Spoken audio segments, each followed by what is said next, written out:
Welcome. Wait. Okay. The same thing happens every time. My desktop sound doesn't work anymore. Let's try. Oh, well, they couldn't hear you when you said that, so you're good. Welcome back, everybody, to Legendary Tales. My name is Devin, and we're going to be playing Soulforged Episode 11. Does anyone have a recap for me? Yes, I do. Um, pretty short recap this time though. The Cliff's Notes version of a recap. Evie went to a pet shop and she wound up getting an Amber Kitty named Kindle. Vidar and Rep went and met the voice of Gleam, who turns out to be a storm giant. And basically, the voice of Gleam gave us the lowdown on what the Soul Forged is and what soul forging is. More or less, it's the process of ascension where mortal beings become gods. Um, Told us to look for a wizard named Esquire, which is apparently a title or a nickname that wizard goes by. Um, and the voice of Gleam went off to defend the king of the Verdengard in the capital. Not and sorry, the voice of Gleam also does not get along with Plague Lord, the voice of Plague Lord Auroch's voice. Uh, we then headed off to go find the banshee that torments Yvonne. Turns out that banshee was also a follower of Gleam, and the banshee has agreed to help us kill Yvonne. Um, but in order to do that, we are going to have to make the banshee more portable, which is going to involve getting the banshee's body and getting a wizard to trap the banshee in some sort of vessel with us killing the banshee. So we've struck a deal with the banshee. We just got to go find a wizard in the forest, and to do that, we got to follow the roots. That's actually perfect. Um, that being said, you guys are basically in Jirsvala at the moment. The banshee sort of dissipates in the room because you guys are just having this conversation in the room, and you basically have the rest of the night to do whatever you want. I assume the rest of you are going to continue your long rest, unless you would like to go now, considering that you are technically rested and you didn't need to get anything back from the previous night. It's up to you. So I'd say, do we want to go into the woods in the morning, or do we want to go into the woods at night? That's pretty much it. Anyone afraid of the dark?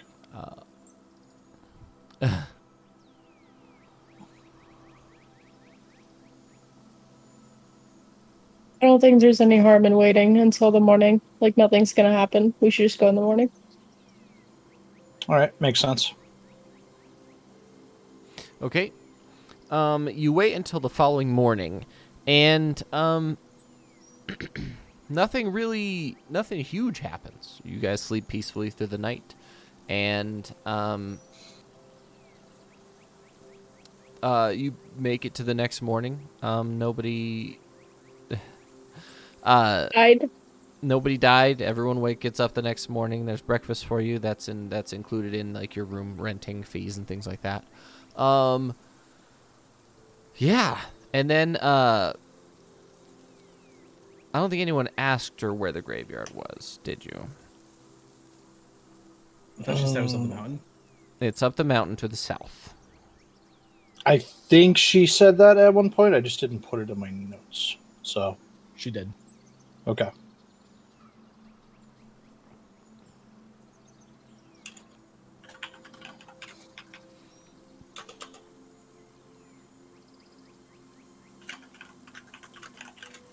So, that being said, yeah, there's only one cemetery nearby that anybody knows of if you're to ask the innkeeper or whatever. And it is to the south, nearly touching the mountain edge, past the river. What are you guys doing? Real quick before we take off that morning, Rep would like to replicate a magical item. Okay. And I think you know which one. Yep, I got it. That one. Okay. I will put it on. If you want to add it to your D&D on character sheet, I will Yeah. be adding it to this character sheet. Perfect. Because you got an additional one, correct? I got A 2. new. Okay. You Yeah, got but 2 that's available, but the you only have one more slot, right? yes. Okay. It should be. It's right there. Yep. You got it. Okay. Is anyone else doing any preparations before you go? I have one question. Okay. I just checked my inventory and I only have 10 gold, but I had more. You have to update it in D&D Beyond whenever you update your gold, because whenever he resyncs, it Oh, syncs in from that. I know you had at okay. least. What, did you pay for anything? I don't think you paid for anything last session, right? So you should have like 300 and something. Yeah. I'll update it Okay. for next time. That's fine. I should be also able to, when we upload or when we import, I should be able to check off currency so that it doesn't update currency. Which I will do from now on. Okay. Thanks. And you all have healing potions now. I finally updated your D&D Beyond character sheets for that, which is fantastic. So you begin to head south. It's going to be about an hour or 2 hours to get there. And it's just a walk through the woods. Casimir's with you. Are you guys doing anything on the way? Like, are you talking about stuff? Are you looking into anything? Like, what's your plan?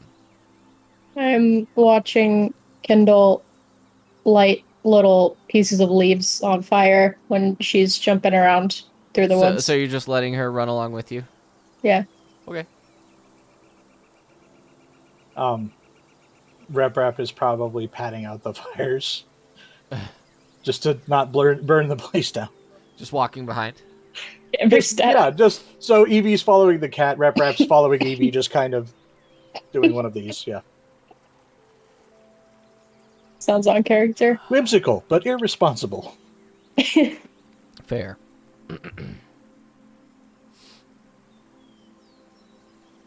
Okay. Just trying to make sure all my stuff is prepped. Okay. You guys get eventually you get there without any issues. There's like a small bridge and a small not very well maintained trail that leads directly to the cemetery. And just outside of it, there's a small sign on one of the gates, and one of the gates is open. It appears to be that the lock was either broken or basically had a chain in between it that had rusted away, or the chain is just not there at all. And as soon as you reach it, this is what it looks like. All that. Here we go. All of you are... so the south edge of this map is technically north, by the way. I thought you should know. Is the lock rusted? The lock itself, there is a padlock that is sitting at the base of the gate that is nearly perfect. And it's locked currently? It is not locked. I pick it up. Okay, so you're taking a padlock? Yep. Put it in Okay. the bag. Okay. Keeping it unlocked. Okay. I wonder if there's a padlock in the items. Padlock. Nope. I like your shirt.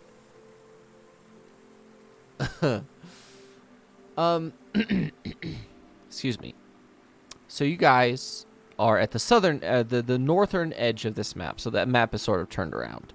And the big building on the the southwest side is a sort of mausoleum. It appears to have a stone door, or like the whole thing appears to be sealed. And then at the the back edge, you can actually see this because it's sort of a hill going upward. You can see all the gravestones and things are all, all the headstones are facing outward. And a lot of them have been weather worn to the point where you cannot read them. What's everyone doing?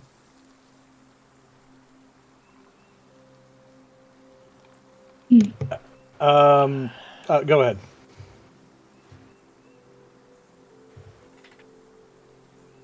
Ooh, I was clearing my throat. Right. I thought I took notes on this, but apparently I didn't.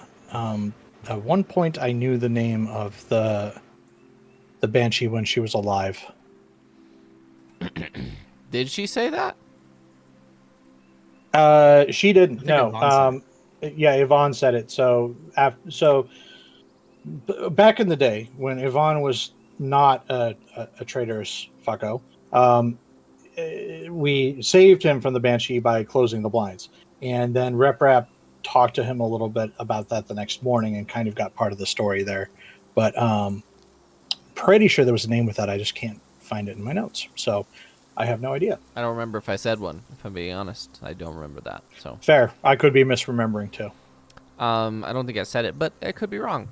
Lorshik, as you're moving around, you're noticing that the majority of these gravestones are weather worn. So a lot of the lettering is there, but it's almost illegible. And what you're standing in front of right now is a giant above ground coffin. And when I say giant, it has to be for a giant. Because the depth of it, like the height of it, is about 6 feet. And then the actual length of it is nearly 20 feet.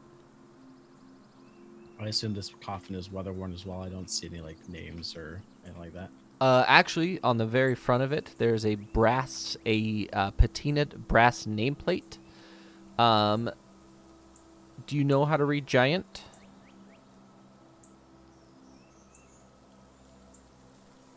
I know how to read. Choose a language. Does that count? I'm pretty sure we already chose all your languages, and that has to be a bug. It is. I have it too. The joke will never get old though. It will never get old. I will give you that. I love that. I actually enjoy that very much. So, The language of the Chusa. Such a eloquent tongue.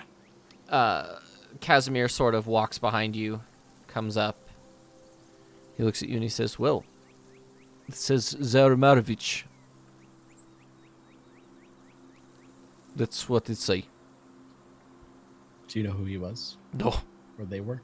it's not from my area. Do I see any other inscriptions or anything like clan symbols, anything like that? No, there's no clan symbols at all. Like literally, it just says Zarmarovich. It has a bunch of dates that don't make sense for the timeline that you're used to. But it says, from what Casimir understands, it's basically 300 or 400 years ago. So,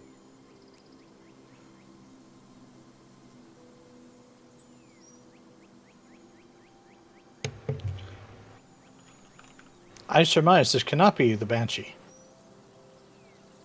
It is most likely too old.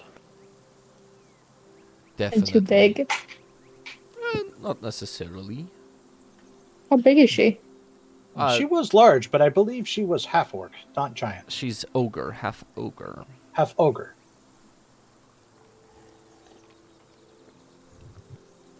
And as you're looking,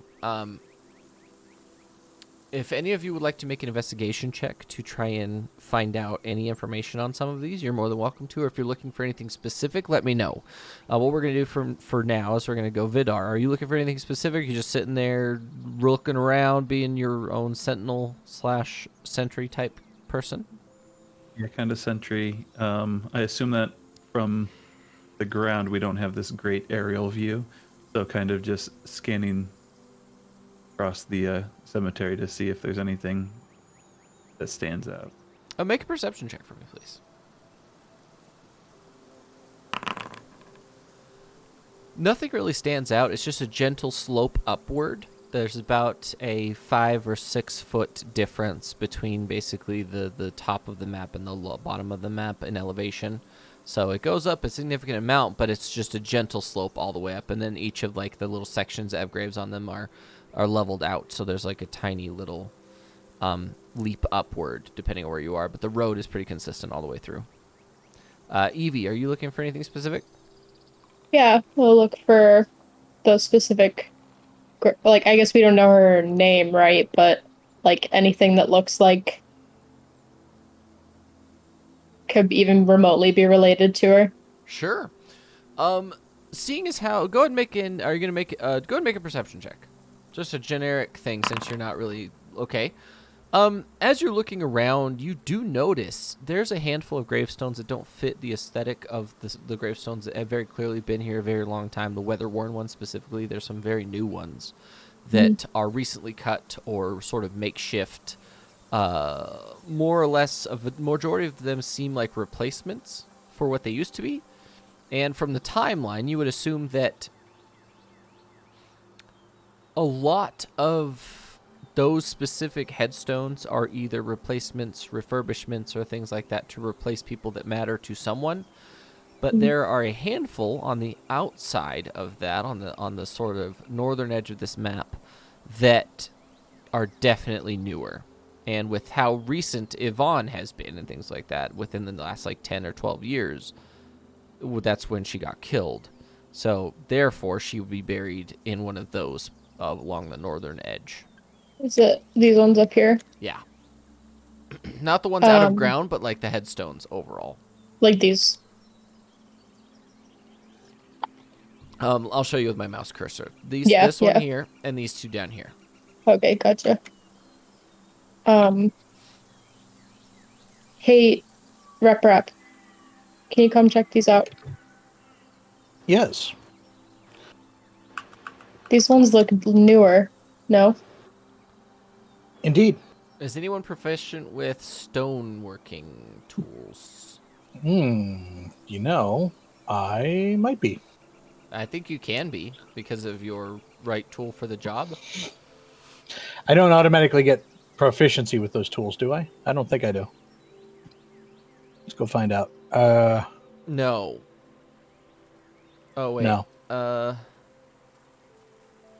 You do not gain proficiency. You could just create the tools. That's it. I am proficient with carpenter's tools, and I could also make the argument that stone is just really, really, really hard wood. I will let you have that. I'll let you have that. Well, actually, for this specifically, I would say no, because if you're trying to determine what it's made of or who made it or how long ago it was made, it's different. Yep, 100%. Because that's closer to geology than anything else. So I would say for this specific, if you're trying to work stone, I would say, yeah, that could work. But if you're trying to identify the things that kind of thing, it doesn't really make sense. Yeah, I totally agree with that. If you want to make a raw intelligence check for me, you can do that. And I will give you advantage on that because you are an artificer. Here we go. Nope. Oh, that was not. That was not an either, advantage. So let me delete that. I just did too.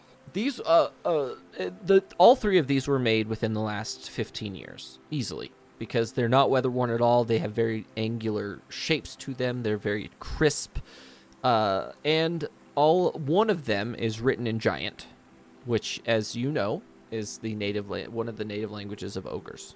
Usually, it's between Orcish and Giant, depending where they're raised. So, which one is the one with the one that Giant title? You and Evie are standing next to, essentially. We're standing next to two different ones here. So no, the one to the north of you, the map north of you. Oh, north. Okay, yeah, got it. Okay. Casimir, can you read this one for us, please? Oh, of course. And he sort of stumbles over. He doesn't. He's not very awake yet. He's not necessarily hungover, but he just does not look like he's fully capable of intelligent thought, let alone on a regular basis. He's not really there either. You guys know that Casimir is not the sharpest tool in the shed. He comes over and looks at it. I don't know. It doesn't make sense to me. There are no vowels. So this is likely somebody trying to mimic Giant, but not really knowing how. Yes. Possibly a different dialect? No. It would have at least something. The letters are correct, but there are no vowels. It's someone who has seen Giant but doesn't know how to actually write Giant. That imagines. This makes sense. Casimir, you seem to be a little bit out of sorts this morning. Would you care for some hair of the dog?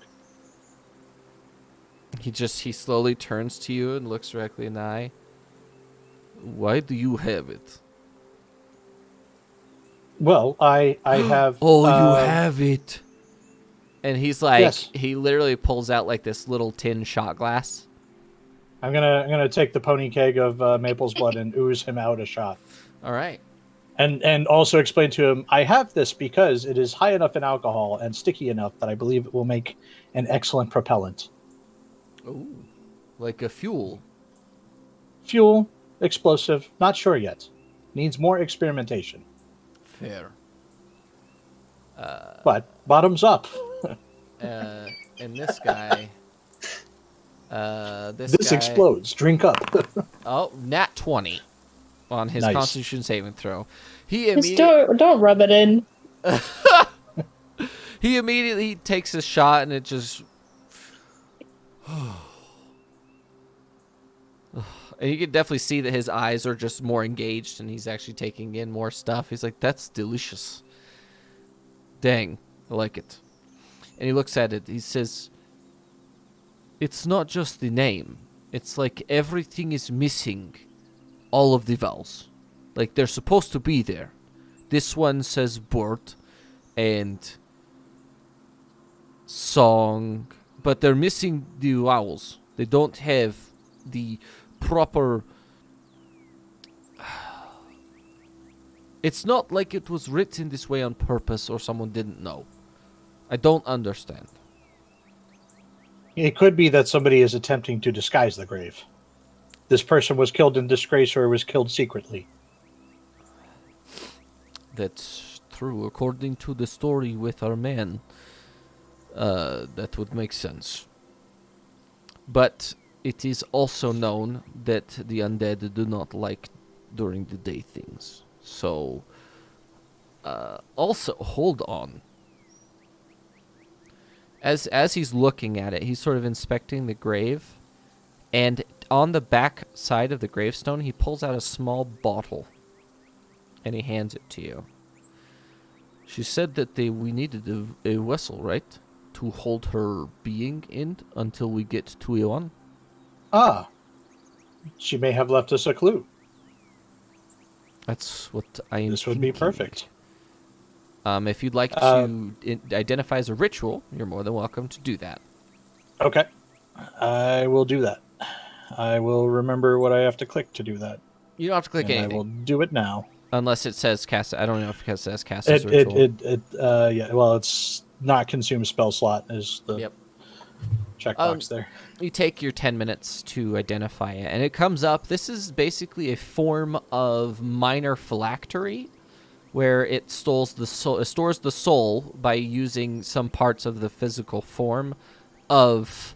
So basically, you're gonna have to dig up the grave and put her body in it, and then kill her nearby, and it will put her soul in there, and then she'll be sort of immortal until that bottle is destroyed. Do you think we get 3 wishes after, or Banshees do not grant wishes. I think Unless your wish is to be harmed. I think that's extremely bad taste. Vidar sees everybody gathering around the grave and walks up and asks if we found the grave. I believe so. We should exhume this body. I'm in bad taste. I'm just gonna not be here for the body exhuming part. Is there a name on the gravestone? It roughly Specifically, no. roughly translates to bird, but it's every word on this gravestone is missing the vowels. There are no vowels. Didn't Yvonne call her Bird? Wasn't that his nickname for her? I vaguely remember something like that. No? It would make sense. He does seem to have nicknames for women he finds attractive. Ugh. We'll take another step in that direction. It's just an exhumation. Think of it as recycling. Ew. Just saying, at least you didn't die in your chase. He had plenty of times to kill you. Just saying. He's sort of saying that over his shoulder as he turns his hands into claws and just starts digging. Rep Rap is going to turn to Vidar and say, Vidar, I am not experienced in grave robbing. I don't mean to imply anything rude, but you seem like you might be more experienced in this than me. Would now be a good time to exhume a body, or should we wait? I haven't seen anybody around in the area. I don't think time of day matters. Excellent. Casimir, would you mind? I'm And already just- working on it. And he's literally Okay. taking huge swaths of, like, his claws are sort of massive, and he's just sort of digging with them in a sort of, like, primal manner. It's crazy how he changes. And he digs his way down. It takes him a long time, because apparently this grave was dug deeper than 6 feet. So it takes him a long time. Lawyer Schick, you've sort of been off on your own. What have you been doing this whole time? Have you been looking at the mausoleum? Yeah, I walked around the mausoleum, start looking at it, see what's on it. Good, see make what an might be in it. investigation check for me, please.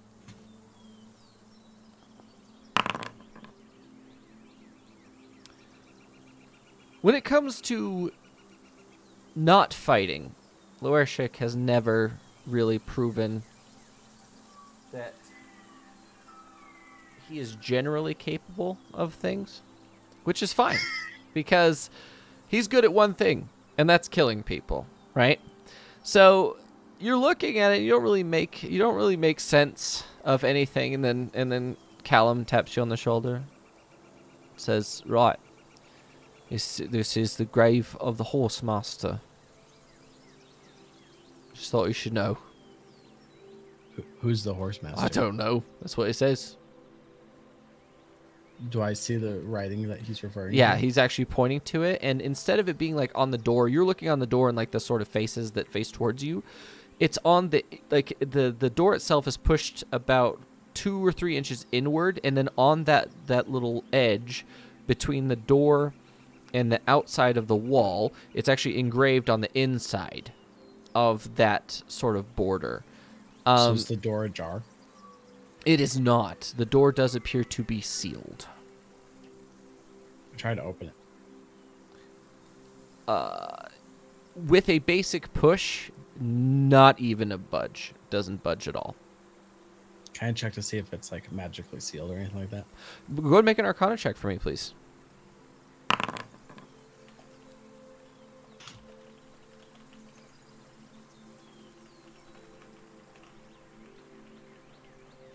What is the mausoleum made out of? It's made out of granite or a very hard stone. With a 10, you can tell immediately that it isn't magical at all. If it was magical, there would be arcane runes either on the base of it or on the door or like on that sort of door jamb that I explained that was engraved with a whole title and all of the things like that. Evie's familiar did get a name, Gareth. It's Tinder. Tender? What is it? Kindle. Kindle. It's a Kindle. grinder. It's Tinder. It's Grinder bump. Kindle. Kindle. Kindle. Hashtag Daddy Bezos. Swipe right on Tinder for burning sensation. Oh, wow. Don't ruin After this. learning, I walk away from it and go meet up with the rest of the crew and tell them, "Hey guys, there's a big granite box with a horse master in it over there. Thought you might want to know that." Thanks for your contribution. What is inside? What was that? Was that? Probably some air and presumably a body or some skeletal remains. You have not been inside. I understand. As you say that, Callum walks out of he like just as you walked away, he walked into the mausoleum, and he walks out the side of the mausoleum and goes, "Well, he's definitely in there. Don't open the door. Don't do it." Is he alive in there? More or less. Apparently, there is a more or less alive horse master in the box, according to Colin. I'm gonna like do a big swipe sidestep over here. Can't be safe in this place, apparently. When you asked if it was him, it's more of him and a lot of horses. But all the horses are sort of conglomerated into one creature. Imagine a hydra made out of horses. And then he rides on top of it. Hey, Evie, there's a really cute horse in there if you want to go check it out, though. I actually think it might be stuffed. I don't know if it's alive, but I think he stuffed himself. I think he got taxidermied by someone. It's not... No, I don't like it. Yeah, Callum says that you should go check it out, Evie. It's a super cute horse. Ignored. As you're walking out and you look, Casimir is shoulders deep in a hole in front of a grave. Have you seen Atlantis? You know Mole? The character Mole? Yeah. I basically, that's what he's doing right now. And he comes back up. Oh! How tall is Casimir? Casimir's 6... I think he's 6'5", 6'6". He's So he hasn't finished digging the grave yet. No.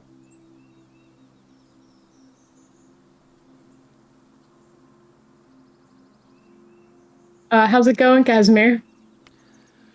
I don't understand why I have not hit coffin or body yet. The average is 6 feet, am I right? That's what I asked for.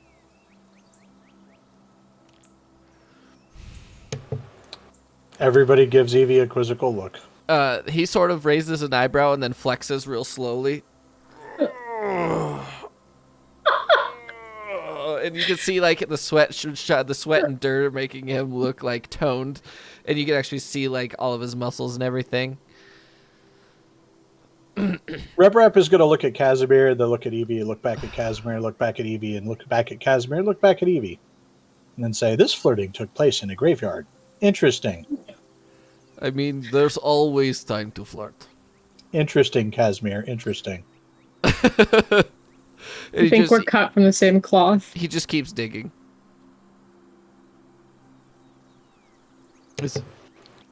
Go ahead. No, oh, I did the opposite of what I wanted. Is anyone doing anything else? Because this is also... He does it fairly quickly, but it takes him a couple hours to get it done. And it's about noon right now before he hits. You guys are just sort of standing around or like looking at the graves and things like that. And as he does it, you hear his claws scrape wood. And he just sort of puts his head up, and he is no longer like he's just digging. He's the kind of person that just loves digging, and he loves it. And he sort of looks up and doesn't realize that he is now deep into the hole. He is no longer like just a head, like up to his head. He is a head and 2 feet. So he's like, "Oh, I may have dug too deep. It is okay. I can build a ramp. I believe I have found something." Look inside and see if there is a body. I would have to Oh, it's so big.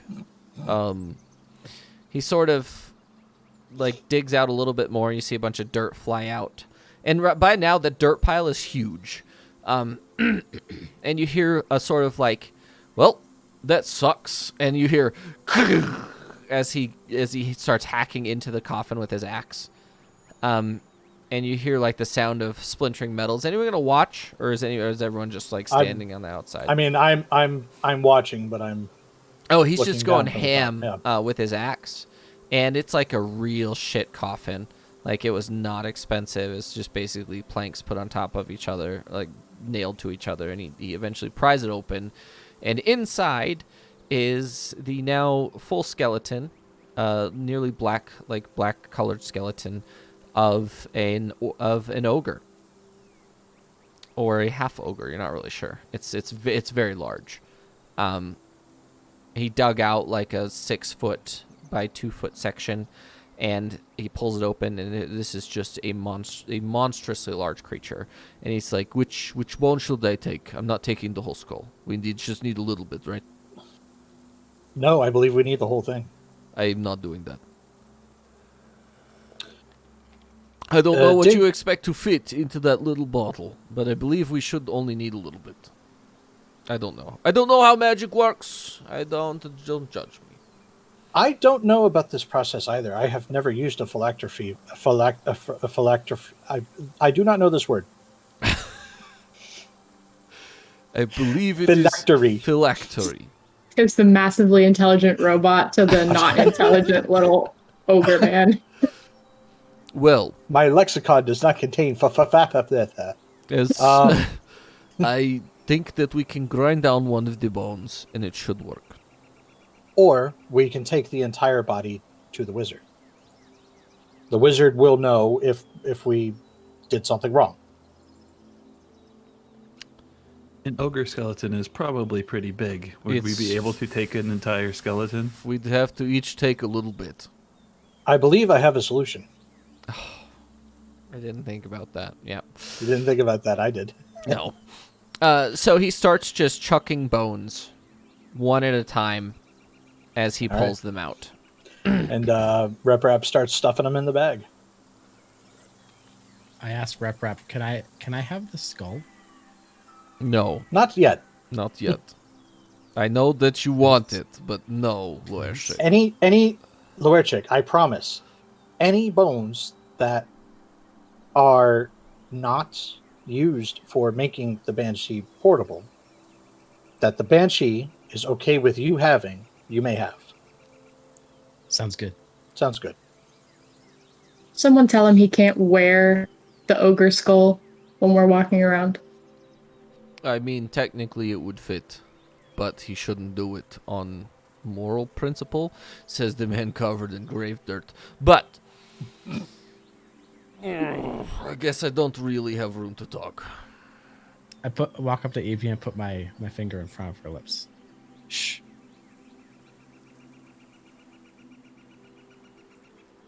I just don't want to see it. It's just gonna scare me. Eventually you extract the entire skeleton. He says, we can go to the wizard, but we still have to find him. That may be simpler. We just need to follow the roots, was what we were told.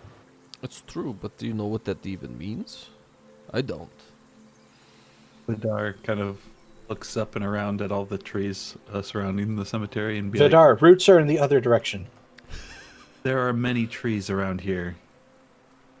And I assume they all have roots below them. That is a lot of roots to follow. True.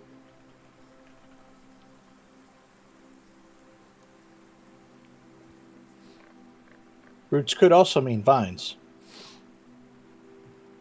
There's so many words for root. It could mean family. It could mean house. It could mean a foundation. It could mean so many things.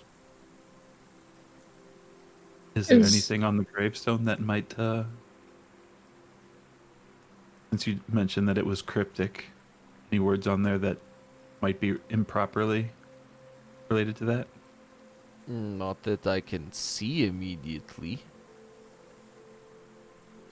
Casimir hasn't actually come out of the hole yet, has he? No, he's literally he's sitting in the coffin now, just chilling. Right. Okay. So yeah, Rep is going to reach down and try to give him a hand up. Oh, thank you. And he sort of puts his hand up there and like pulls himself up, nearly pulls you down. Casimir weighs a lot more than you expected. He's very dense. But he gets up there. He finally gets out of the hole, and he is just covered from head to toe in dirt. And he seems perfectly at home in this situation. It doesn't bother him at all. He sort of dusts his hands off, but it doesn't actually do anything. He says, well, I would assume that there's something about roots somewhere else.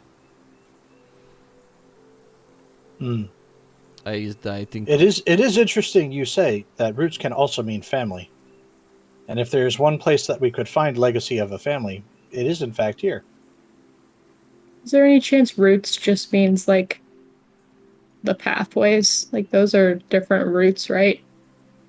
Oh, you mean the other spelling of root? Yeah. Interesting. Hmm. I did not think of this.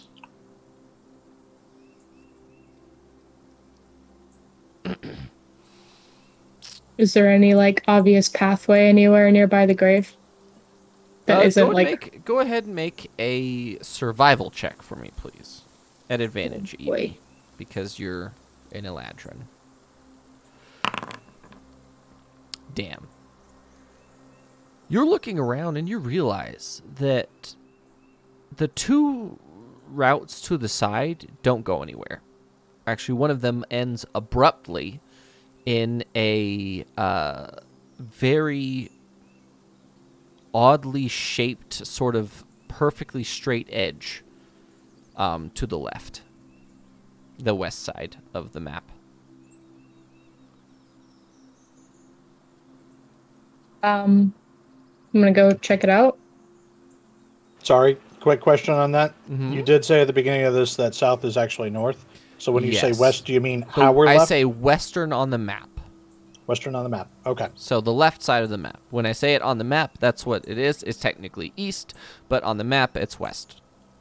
So it's just reversed. But when Anyone wanna I'm just going to refer to map directions and not Yep. actual Thank you. directions. That's what I was trying to portray. Is I'm referring to map directions, not actual directions. Got it. I'm gonna call back. Anyone wanna come with? I'm not sure what is over here, but sure. This pathway just ends abruptly, and if we're talking about routes, I was just looking at all possible options. Vidar, you definitely notice that there's something. It doesn't make sense that it would end in a perfectly straight line, like sort of border between the sort of trail and the grass.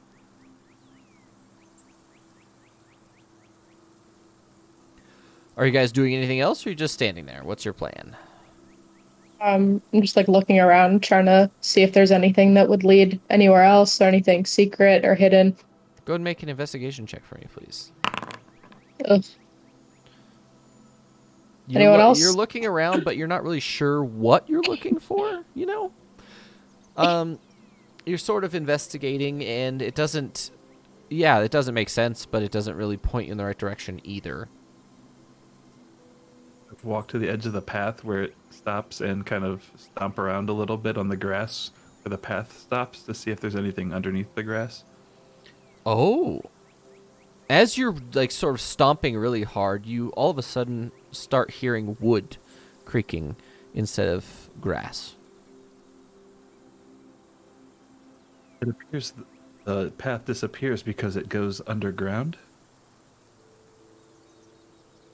Where's our digging boy? Hey, Casimir. Yes, How do you feel about a little bit more digging? sure. He sort of runs over to you. Yeah, it breaks into a run halfway. Gets so excited. Oh no, he immediately started running, and then he gets over. He says, "Oh, that's not as far as I expected."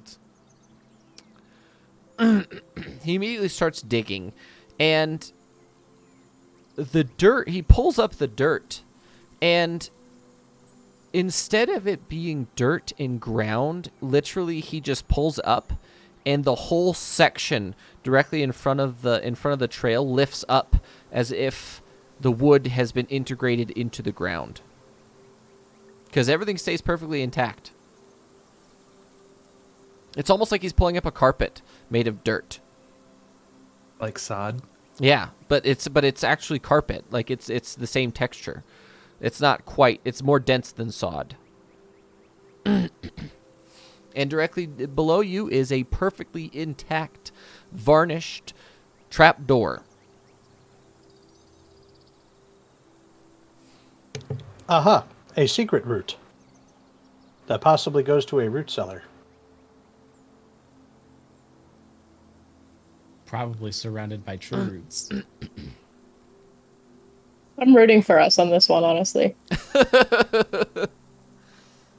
I am refusing to make bad jokes. You just couldn't come up with anything. We are still trying to root out your sense of humor, Vidar.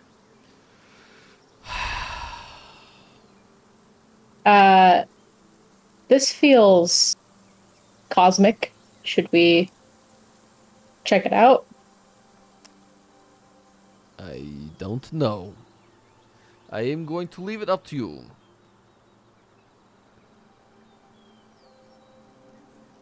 Well, what's the worst that could happen by going down a secret trapdoor in the ground of a graveyard? This is a fun party while it lasted. It does not appear to have any sort of handle attached to it.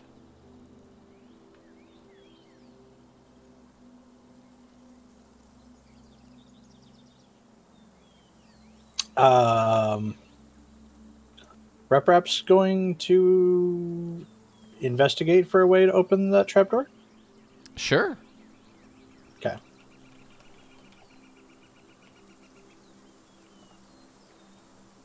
Can I help? Oh, Oh, Oh, just Too roll late. another one. Just roll another one. See if you get higher. okay. Or not. You don't find anything.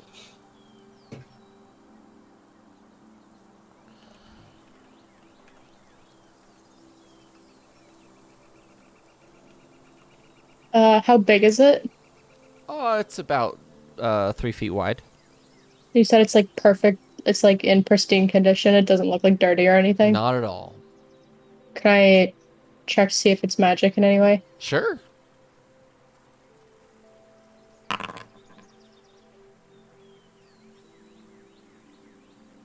I didn't drink any of the hair of the dog. What is going on? You, as you're like investigating things, Casimir keeps like getting really close to you and distracting the shit out of you. Ugh.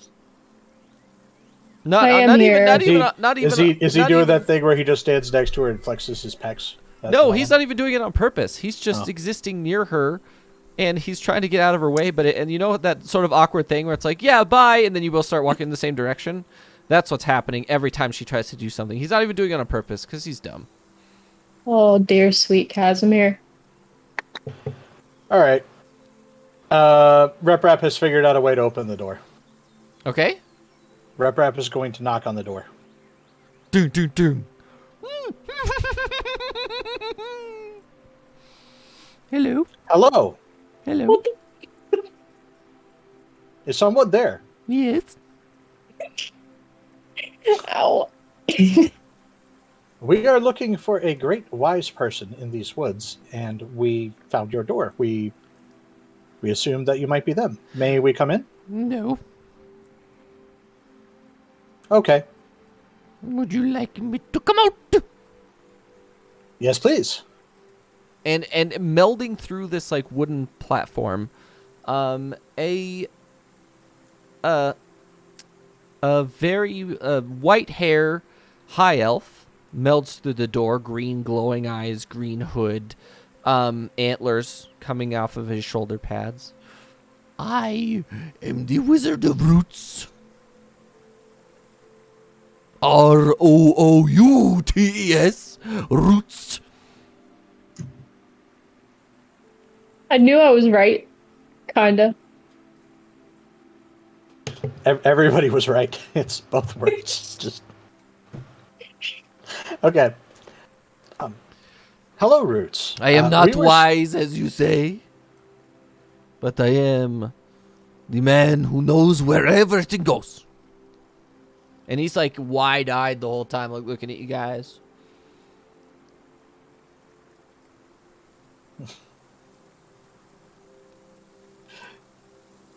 Roots. We I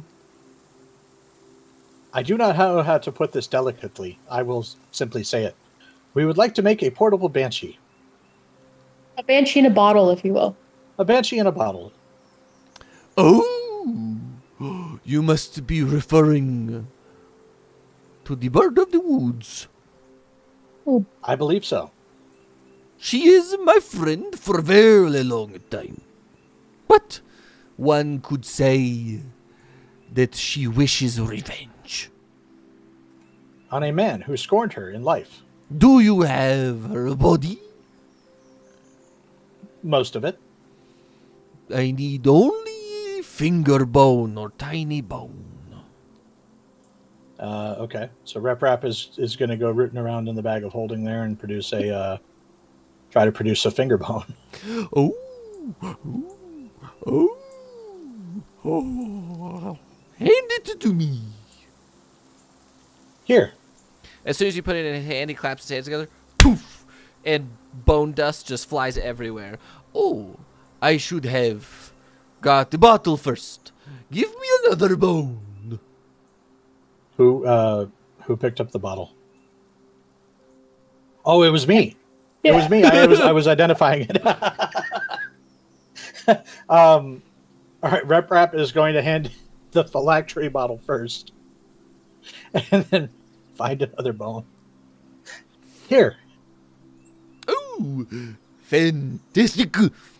He grabs the bottle and then puts it in the air, and it just sort of sits there.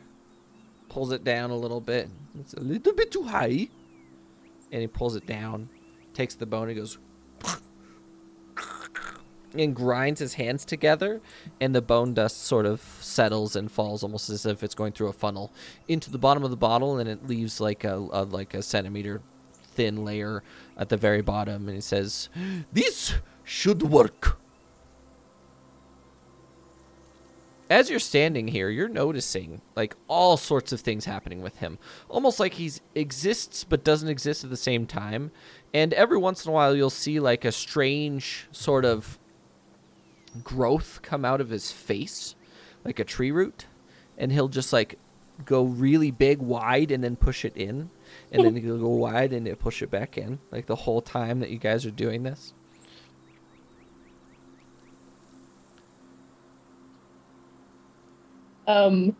Are they trying to go somewhere? What's going on with you? The world needs me to be pulled in many directions, for I am part of the world, and the world is part of me. And as you're saying that, his tongue sort of twists into like this crazy like brown mess, and he sort of puts his finger in his mouth. He goes, ooh, that was an interesting feeling. I don't like it. Roots, so that we are clear. As we understand it, we take this small phylactery and we leave it out and instruct the Banshee to come near it. In killing the Banshee will then be bound to the phylactery, making the Banshee portable. Is this correct? That is absolutely correct. Does this rely on a certain time of day? No, but banshees are unable to go to the sunlight. They're sort of like... They could be here, but they cannot interact with things directly in sunlight. Do you believe a Banshee would be upset if one of our party turned part of their body into art? I would say it depends on her perception of the art. Knowing this Banshee, I'm not sure she wants Lorshik wearing her head. Whoever said anything about wearing it? What? He previously made Made it into a weapon? made spears out of bones. I mean, she might dig that, honestly. We can just ask her, right? Like, Is it Callum yeah. with us because you stole Callum's bones and turned them into weapons? Isn't that what happened there? Yes. And? and now we're all questionably cursed, so... Well, if my services are no longer required... Roots, thank you for your time. Is there some way that we may show you gratitude? No! Don't cut down the trees, for they are part of my body. All of them? Yes! like having flashbacks to every like branch I've like broken off on a walk or something to play with. He looks Rep at Rap is you. having He a looks. He flashback. looks at you. He looks at you, and he's like, "You are one of the nature elves." When I say don't chop down the tree, I mean the tree. Your little branches and things and your mementos are fine. If you kill the tree, I will find you, and you will become part of the world as well. We can all be one big happy family. While he's doing this and all his like spiral things are kind of popping out, Kindle's like going at the ones near his feet. And I'm like absolutely grab her by the scruff and be like, nope, we're not fucking with this guy. Put her on my shoulder. Hey, Roots, do you know Best Girl? Do I know the skink? Of course I do. My Well. trees go into the plains as well. The roots are everywhere. Wasn't there a message we were trying to get to Skink? I'm trying to remember. And you know it's like he's messing with his teeth. I wish the squirrels would get out of my body. It's very uncomfortable. It's like a little infection. Sorry, I have my moments of insanity. Many of them. Don't we all? Mr. No, I'm Roots, asking. Mr. Roots, is there a way that we are able to contact you if we are elsewhere near trees, or do we need to be here to talk to you? No, all you have to do is plant a tree, and I will come help you. And he sort of hands, like he opens his robe, and his robe has literally thousands of pockets, and he just opens it. And it's literally hundreds of thousands, like literally just tiny little baby pockets. And when he pushes on one, they expand really big, and the other ones sort of get really small. And he pulls out this tiny little linen pouch and hands it to you, Vidar. These are the seeds of the trees of the world. If you plant one there, you will be able to contact me because it cannot germinate without... No, we're not going to go into that process. But trust me, you put it in the ground and I will assist you, assuming it is a dire enough situation.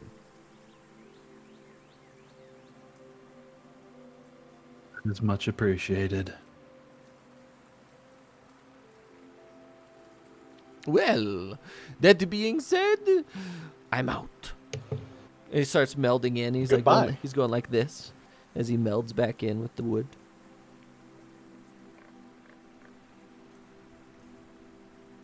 I am sorry, friends. I failed to open the door.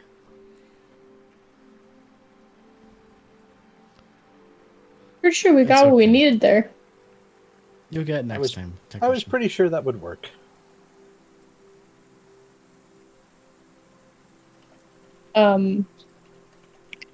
All right, so we have to wait till night now to finish this up and kill our banshee friend.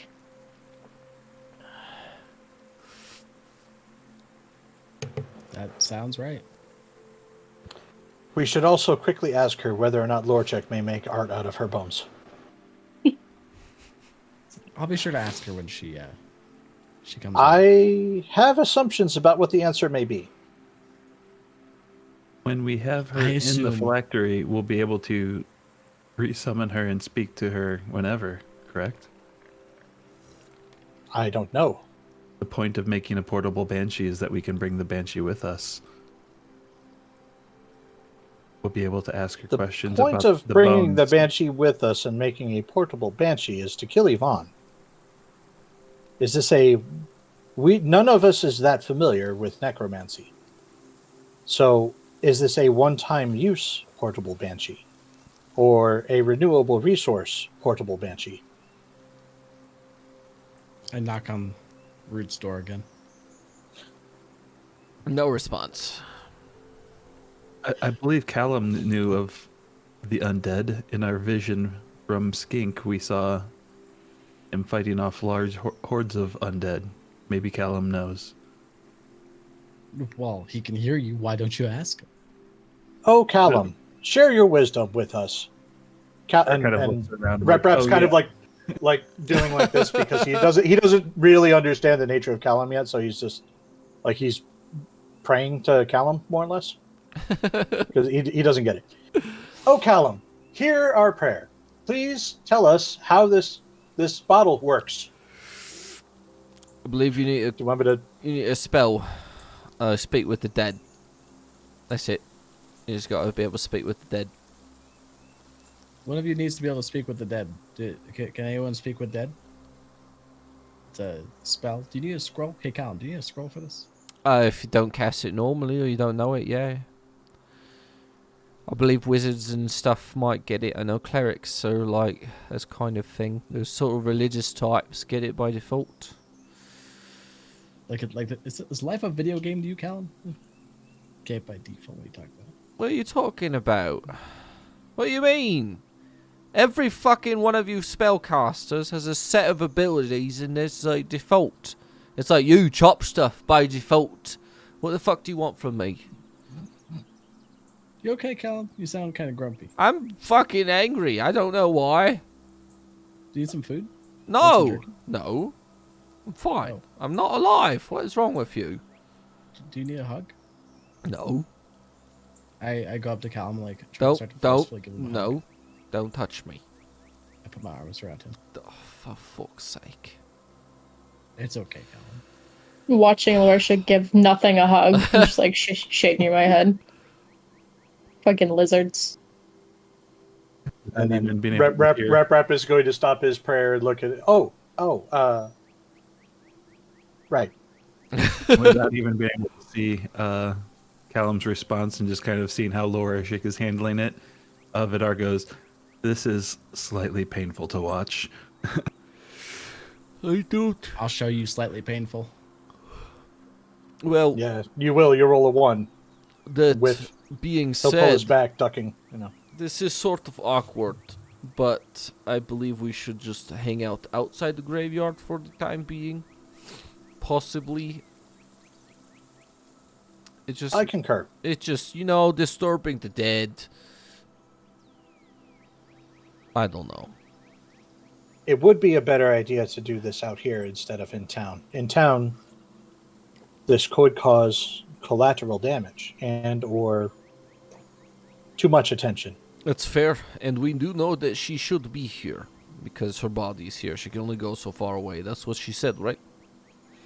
Yes. Right. I will start setting up camp basically right here, if you guys are okay with it. I will assist. He begins to start building a campfire and setting up some rudimentary shelters and lean-tos and things. It's not permanent in any way, shape, or form. Yeah, and he just heads to the south in this little clearing right here. And unless anyone has anything to do between now and then, I will transition us to nighttime. Unless people have objections. Only fears. Bam. It's nighttime. The day passes uneventfully. It's actually quite nice. There's a slight breeze. It's quite warm. Even at night, it stays a little bit warm. I need everyone to make a perception check, please. And we're going to transition the music to not Forest Day. Yeah, fuck you, technician. Shitty roll. What even are my rolls today? Bad. I got an 11 and a 10 on a +8. I'm embarrassed. I'm embarrassed for my rolls. I'm sorry. If I rolled like this every session, that would just be awful, and I don't know what I would do with myself. There's someone you could ask to know how that feels. I mean, I would probably talk to the DM and invent a whole mechanic that gives me advantage on basically every roll.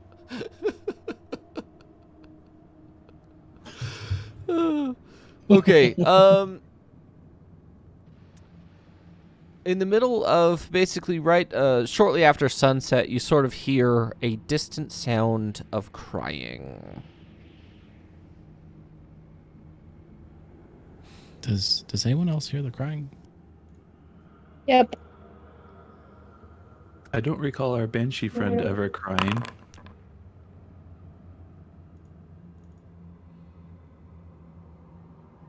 Okay. Hey, Callum, can you do you hear the crying, Callum? Callum?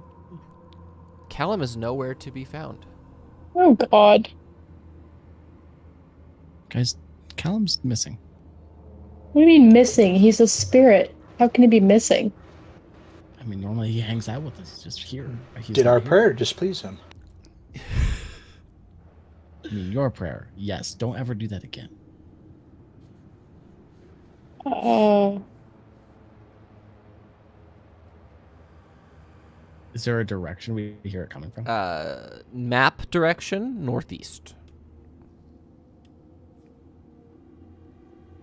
we want to You go. guys are standing behind a sort of 10-foot brick wall that borders off most of the graveyard. They don't have like small fences. This is actually a walled off area for the most part.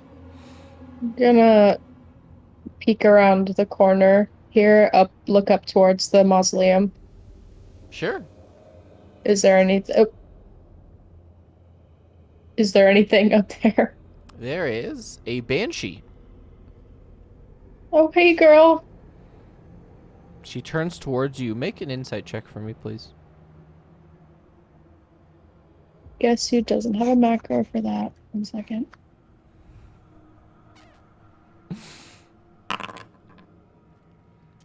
Okay. I'm gonna Hey, just Evie, do you like, see anything? yeah, I'm just gonna turn back to everyone and be like, hey, our banshee's here. I step around the corner and look and see her. Do I recognize the banshee? Yeah, it's her.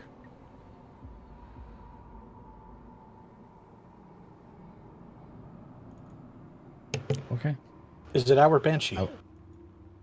Yeah, it looks like her. I'm gonna go say hi. As you step out,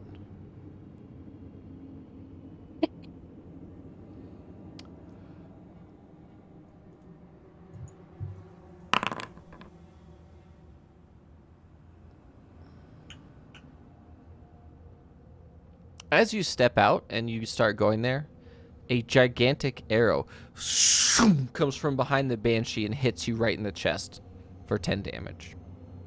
I need everyone to put themselves into initiative order, please. Wait, who that? Oh, just Zeraj the Hunter. No, that's not, I don't know why his name is that. It should be this. Hey, guys, I got hit. Um, give me a hot second.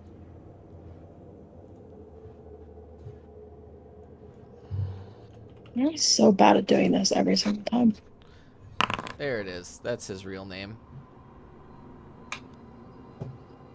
Noir Witch Hunter. I'm gonna. And he is carrying a 12-foot long longbow that has oversized arrows.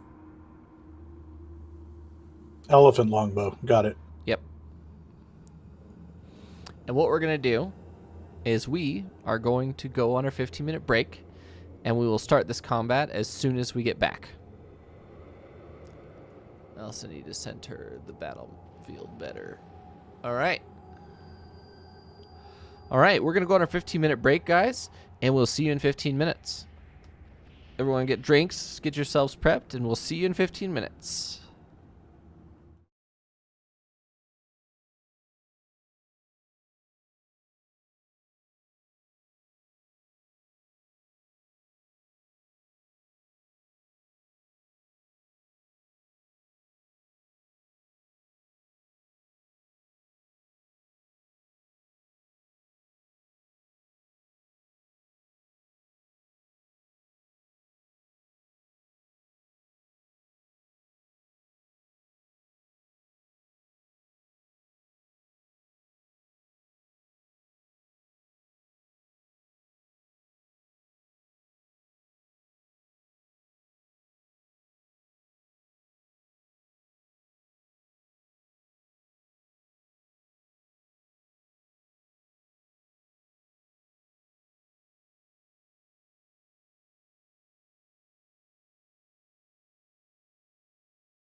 All right. Welcome back, everybody, from our 15-minute break. Hope everyone's got drinks and things like that. I am just chilling, getting comfortable. So we're in for a fight. That's so dope. Look at the thing that he made. He made a logo for the Hodejäger. I think it's so sick. All right, that being said, let's get it started. Noir has appeared. Oh, yeah, I have to add her into it because she's there. All right, let's get this going. I believe that starts us off with Evie. Oh, yeah, I have to add Casimir. That's right. He's there, too. Nope, he's not really there. Okay. Oh, yep. Casimir bringing up the rear. Okay, it's your turn, Evie. What would you like to do? I think I want to these these wall things here, are these all like 10-foot brick walls? Yes. Okay, I'm going to move to there.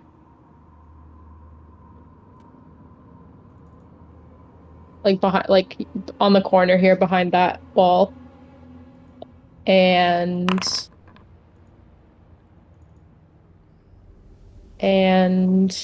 Oh, okay. If you're moving right there. ugh, ugh.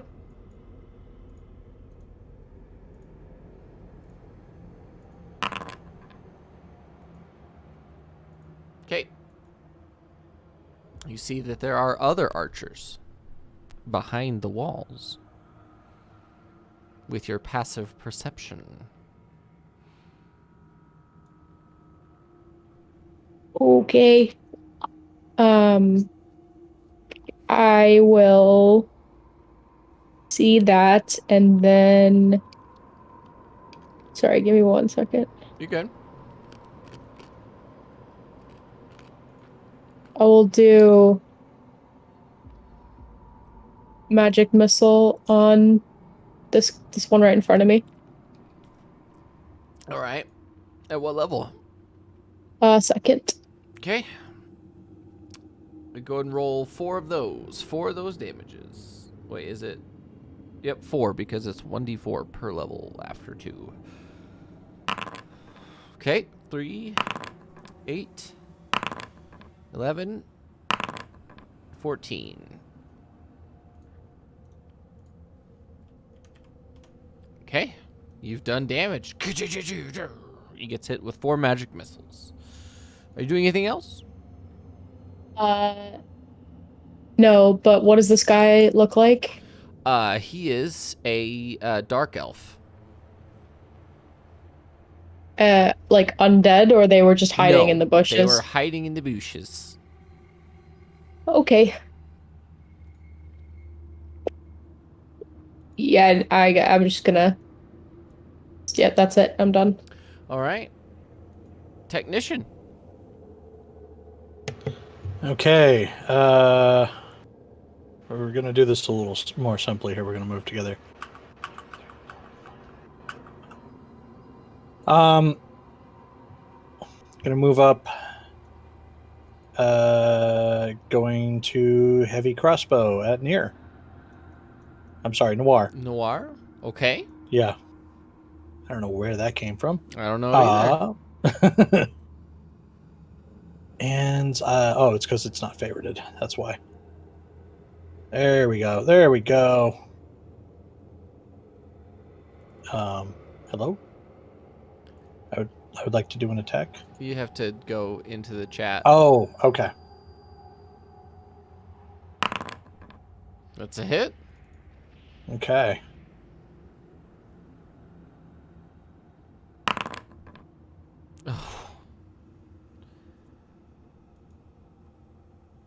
I think it should be a +1 because you changed your thing over to it, right?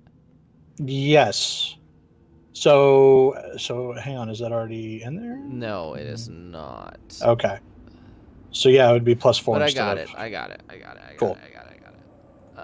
+1. plus mod, and then it is also attack roll bonus is 1 because it's attuned and magical. And it does not require loading, so you do 8 damage. We can just. Okay. Uh, And that's your first attack. You're going to take second attack. That's a Is that hit. it? All right. So that didn't work.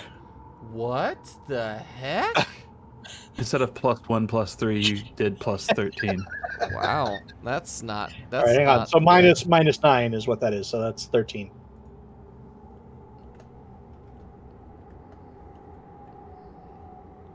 All right, let me. Okay. When suddenly a much better crossbow appeared in his hands. So you still did 13, right? Wait. Yeah, if my math is right. Yeah, 9. Yeah, 9 plus plus 4. 4. Yeah, 13. Okay. Pretty good. Um, Pretty good. And then we are. And there's a thing for this. Wait, I think it's still wrong because it's using your dexterity and not your intelligence. Oh, really? Yeah. I don't And you know. Do they still use intelligence for damage? because it's a magical item and you're a battlesmith. Battlesmith, Got it. if magical weapons deal your intelligence instead of your dexterity to hit So and damage. it So would have it been need plus 4. plus It 2 on needs each roll. 4. Yeah.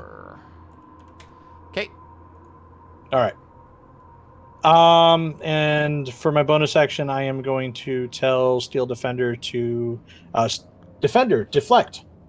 Okay. And any creature can see within 5 feet of it. So it has to be right next to someone. Well, it can also be right next to 2 people. Mm-hmm. Perfect. So anyone shooting at it, you can use its reaction to impose. Wait, it's disadvantage. Yep. Yeah. Okay. That's it. End of my turn. Okay.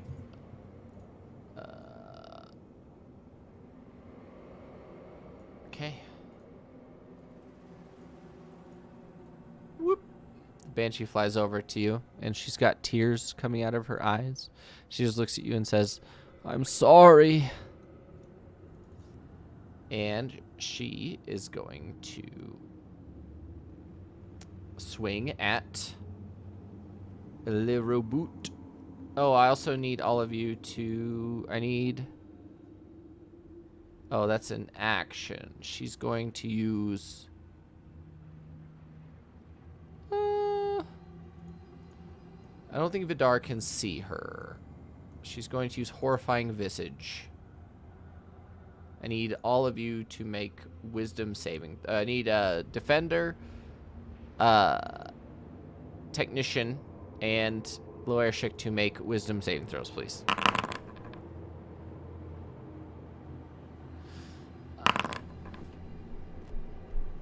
You can use your Kraz and Grits reroll if you would like, Loershik.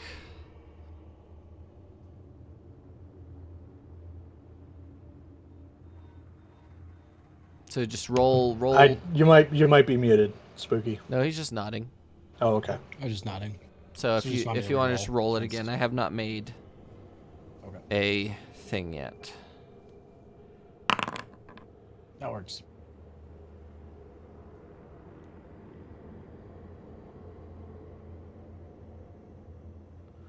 Oh, yep. So all 3 of you can no longer be frightened, and you are not frightened of her. So Loershik's tattoo glows bright red and sort of ignores the whole effect. Feels good. Noir is going to go. He can't quite see Evie yet. He can see magical effects coming from there. But he's going to move.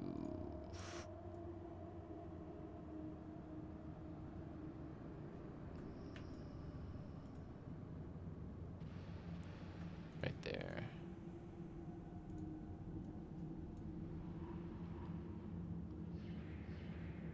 No, it was right here.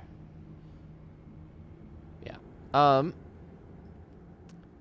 And then he's going to take his first shot at Technician of his oversized longbow. Are you going to use Defender's Reaction? Yes.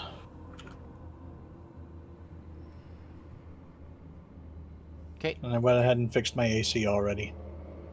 It's 19. It's 'Cause supposed to be Does he have to 19. roll the hit before? It he is. does Yeah, it the is. I action? changed it to 19. Yes. It was 18 before. It does He that is, every time. he you is do the rolling to import. hit. I just need to make sure he doesn't have any bonus action he wants to do first. Yeah. Which he does not.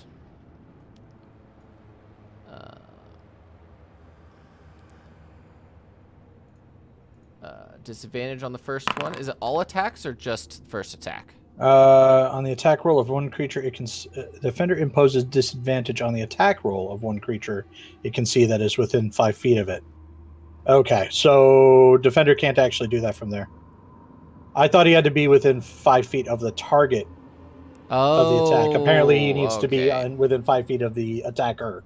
Either way, he hit you, so we'll let him Okay. have that. Keep going.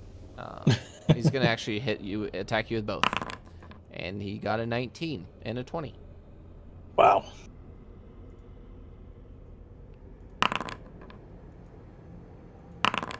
I did a total of 23 damage to you.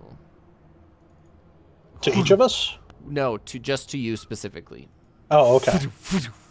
You get hit with 2 oversized arrows. They're big boy. Chungy arrows. Got it. And I believe that's it for him. Vidar.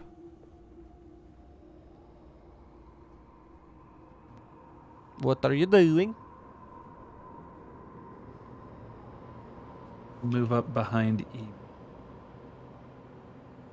I'd be able to see that archer from here, right? Absolutely.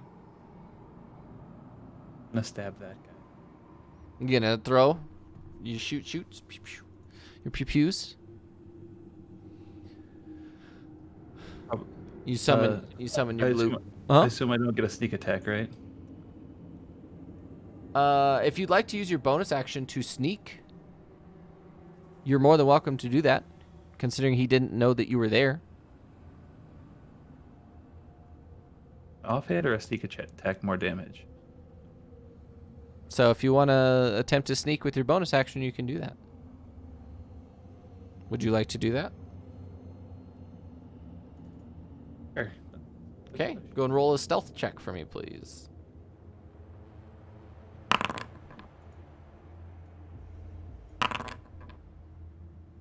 He does not see you. And now I'm gonna do a normal stab. Or do I lead with the sneak attack? No, just attack with your psychic blade.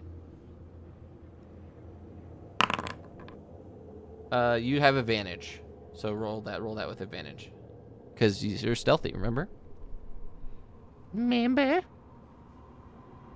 Tom. I'm Amber. That is a hit on the dot. So you can do sneak attack damage. So it's 8 damage.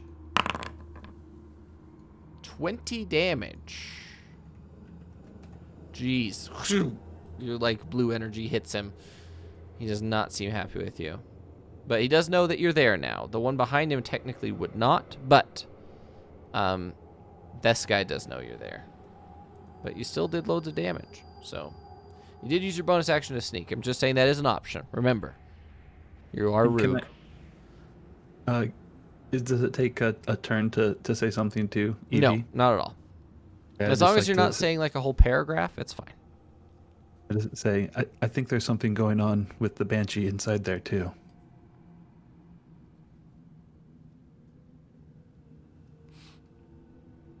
You think? I'm just saying, I ran past the gate and you're seeing on the other side of the fence. Mm-hmm. Just conveying information. Fair. Thanks, bud. Anything else, or are you done?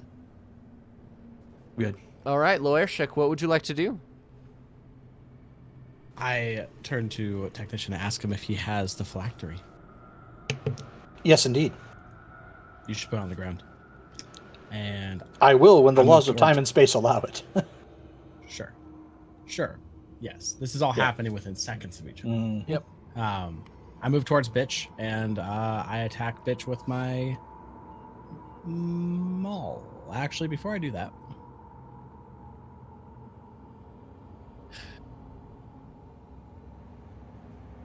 I'm going to use Fighting Spirit. Fair. So all of your attacks are at advantage. And you gain 5 Give temporary hit myself- points. What? I gave myself the 5 and it didn't like reflect it. Yeah, it did. Okay. All right. And I attack her with my maul. At advantage. That is a hit.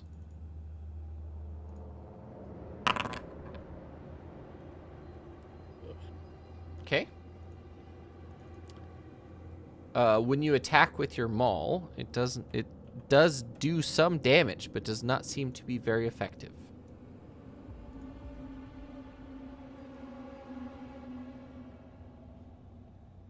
Your second attack? I get 2 attacks. You're a fighter, and you're level 6, so yes. Oh.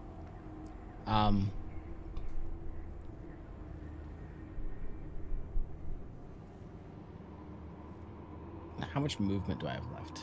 I think you Can I moved still 5 can feet. move? Yeah. Yeah.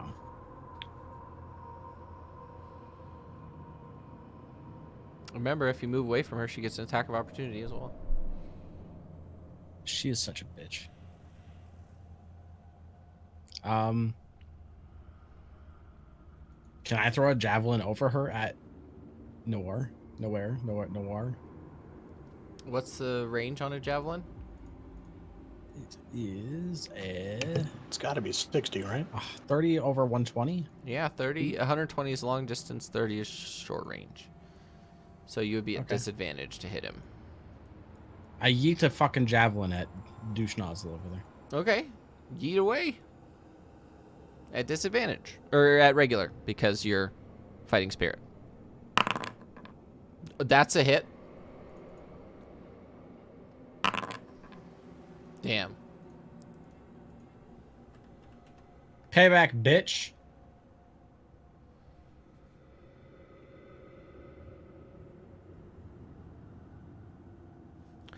Okay. That is payback. Perfect. Are you finished?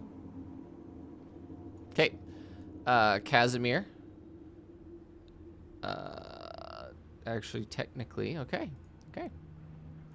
He's gonna make an athletics check. He's going into a rage.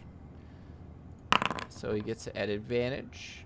And he leaps over the wall because he has a 20, 30-foot leap. Standing leap. And he leaps 10 feet, 20. He has another. He's going to use a dash action to get right up on top of him. Actually, he's not going to. It doesn't block line of sight because he's a friendly. So he's just going to get all up in his face. So Casimir literally leaps over the 10-foot fence. Just starts running with his great axe in his hand directly at Noir. That brings us to the top, to the archers. This one's going to come around. He's going to attempt to see ya boy, and he rolls a natural 1 to see the stealthed boy behind. And then this guy is going to eke through this break in the wall here, come around and see Casimir. He's going to fire 2 shots into Casimir. And he's going to use a bonus action for Archer's Eye. Attack. First attack misses. Second attack misses. So this archer's dog shit. These archers are both going to use Archer's Eye as well. I don't need that information. Both of them are going to double attack Evie. That is a hit and a hit. So the first attack is a plus a d10.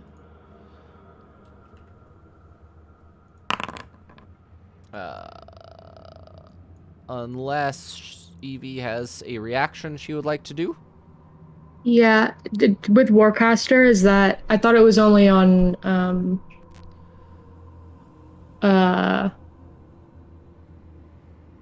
I'm talking opportunity attacks. specifically talking about shield. You have a reactionary spell that you can cast if you would like. Oh, I see that. Yeah. Yeah, definitely do that. Okay, so the second one misses, but the first one will hit. Okay. It deals 13 damage to you. So now your AC is 18, which will make you harder to hit. So I do that, and then Yes, just perfect, and you just hang out. How much did you hit me for? 13. And the second archer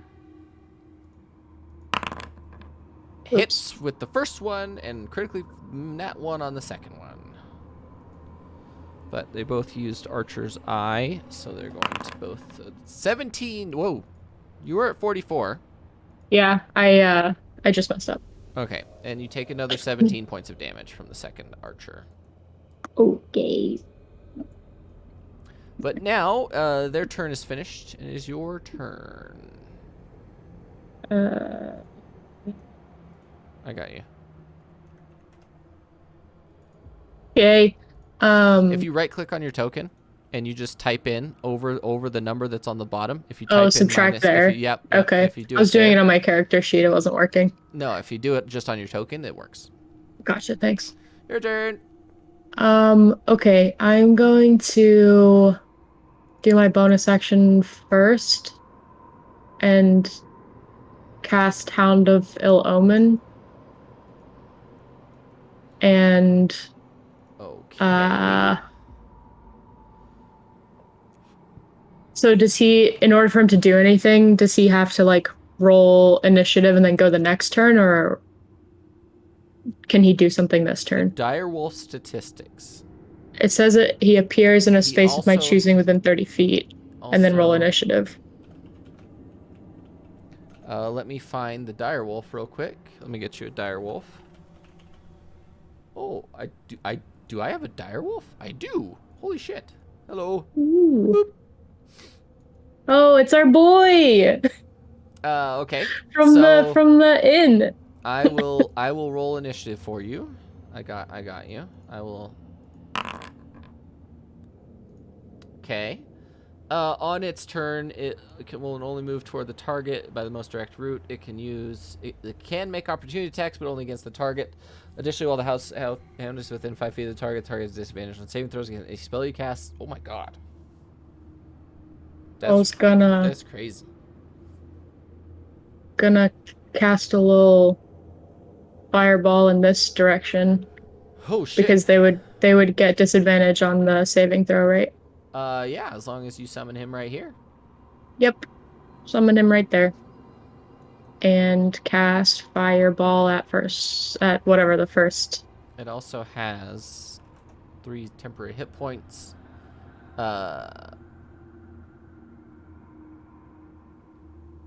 Oh shit. Okay. I need to do a quick measuroni. And who's its target overall? Right. Like overall ever. So Noir? like on his next turn. I assume it's Noir.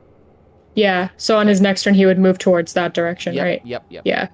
But so his target is. But for now, you're using him to to hit these guys with the fireball. Okay. Yeah. That is so fucking good. I'm gonna cast it like here so it doesn't hit him. Oh no. Yeah. I assume that you are casting it to where it won't hit the wolf, but it will hit. Them. Okay. That's fair. All right. So a fireball appears. Will you cast it for me, please, so that I can, because I can take these boys and I can hit this button, and they both fail. Cool. Oh yeah. And now I do damage or roll damage.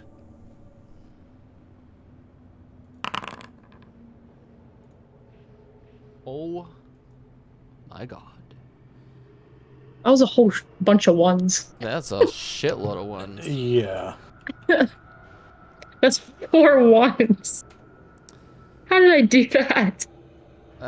I You traded some dice rolls for some D&D expertise there. That's what happened.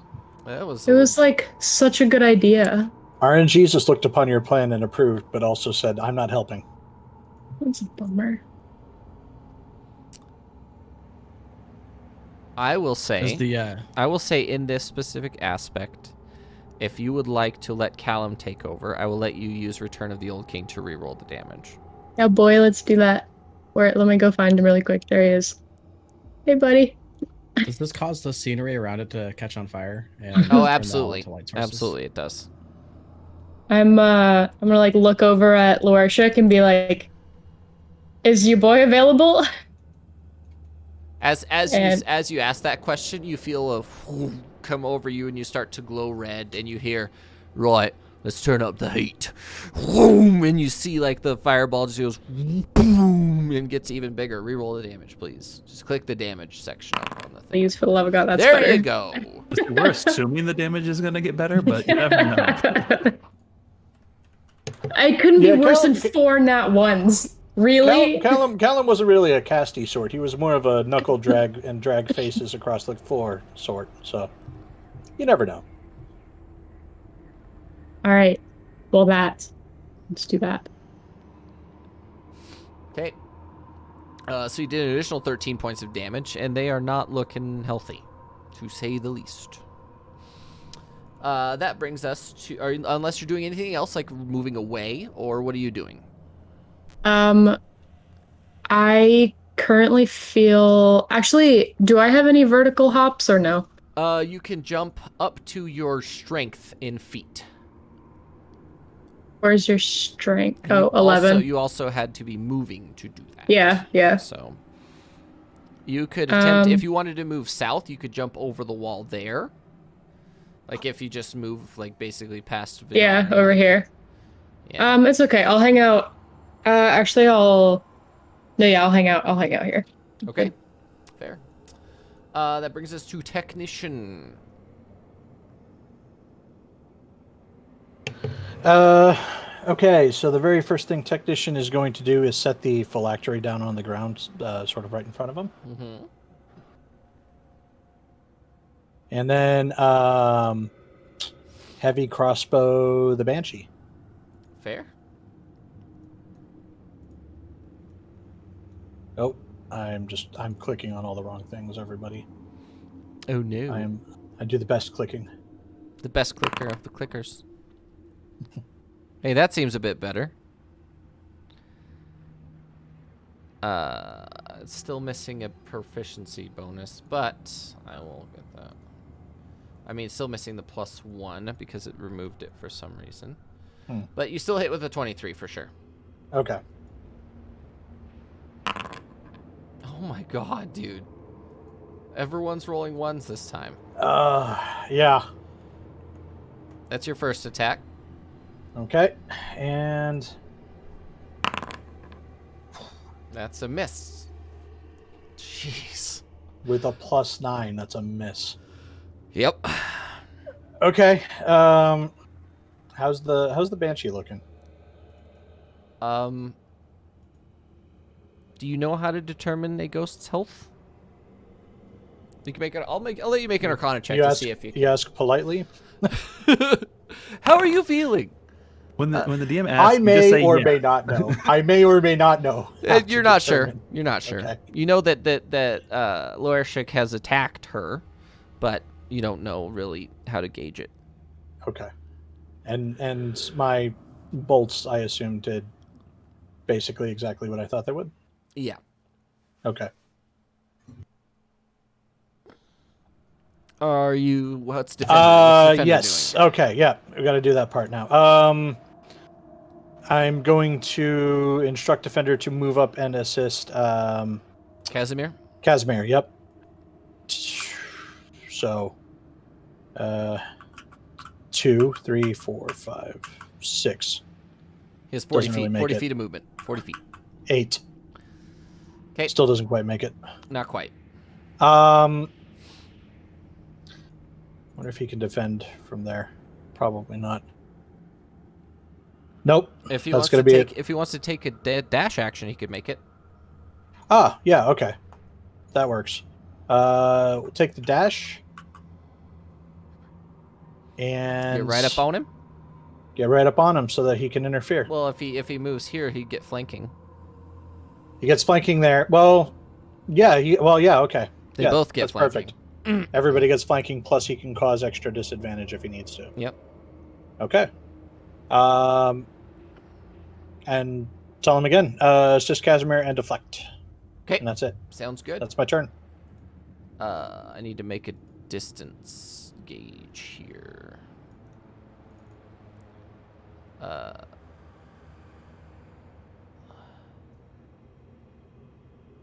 I need everybody here.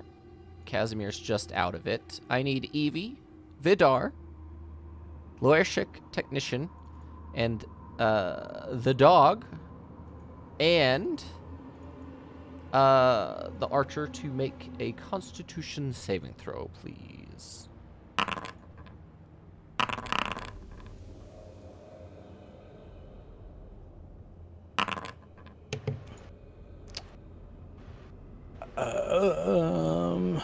Where is it? I don't think I ever added the Kraz and Grits ability. Okay. Loershik, okay. Constitution saving throw. Normal. Ooh, that's bad.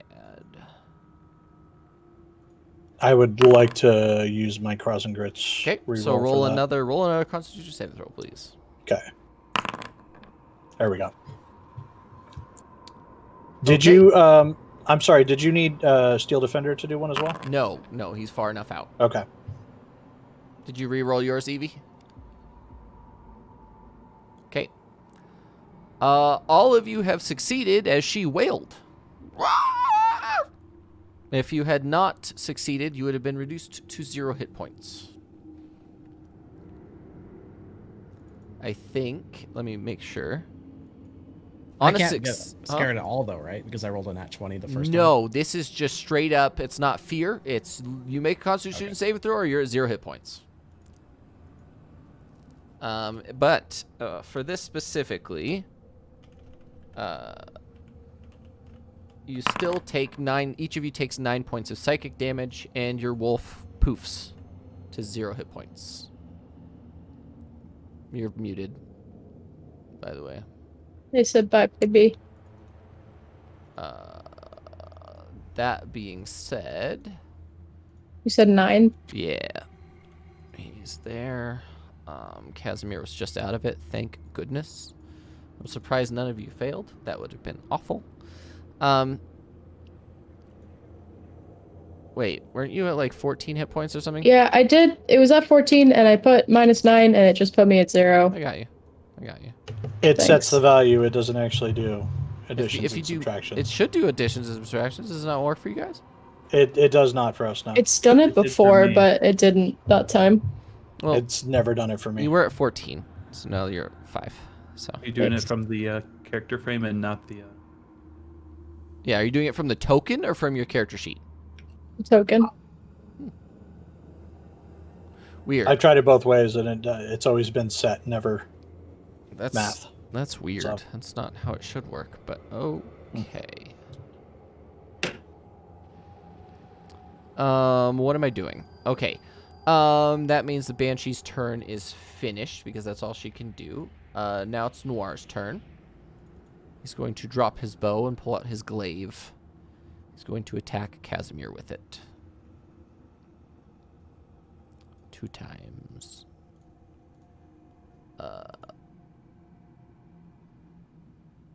Are you imposing disadvantage on this one?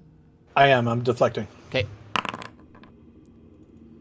He missed, and that's just for the first one, right? Yes, because it's my reaction. Yep. I'm gonna say. Yep.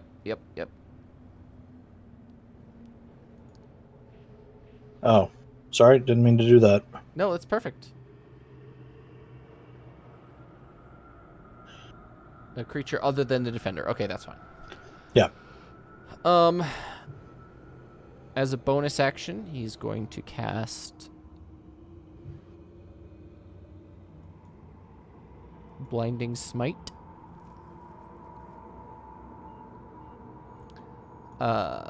Which means that his attack does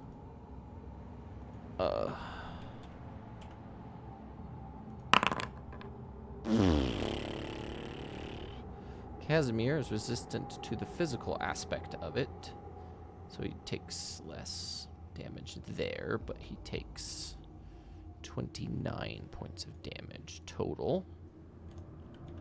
And must make a Constitution saving throw. Which he promptly fails. Fuck. It's fine. I'm just beating myself up, you know?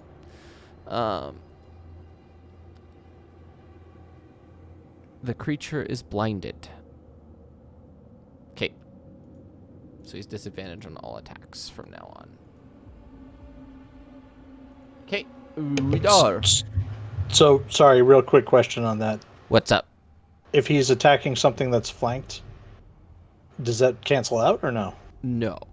Yes, technically. Well, you have I to mean, he's be blinded, but technically you have to be able to see. Well, yes and no. So it's the problem is you can only gain advantage once. So yeah. So he'll be at normal, because Okay. the defender's sort of assisting. That's the idea. Is the defender being there is assisting him, so he'll be at normal attack. So Got it. he cannot get advantage. He can't get it. He can only ever have just normal attack. So. Got it. Vidar, it's your turn.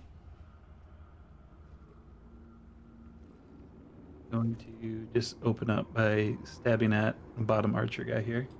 Okay.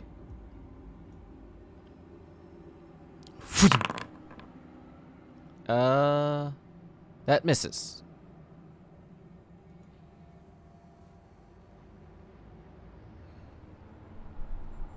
Follow up by trying to stab him again.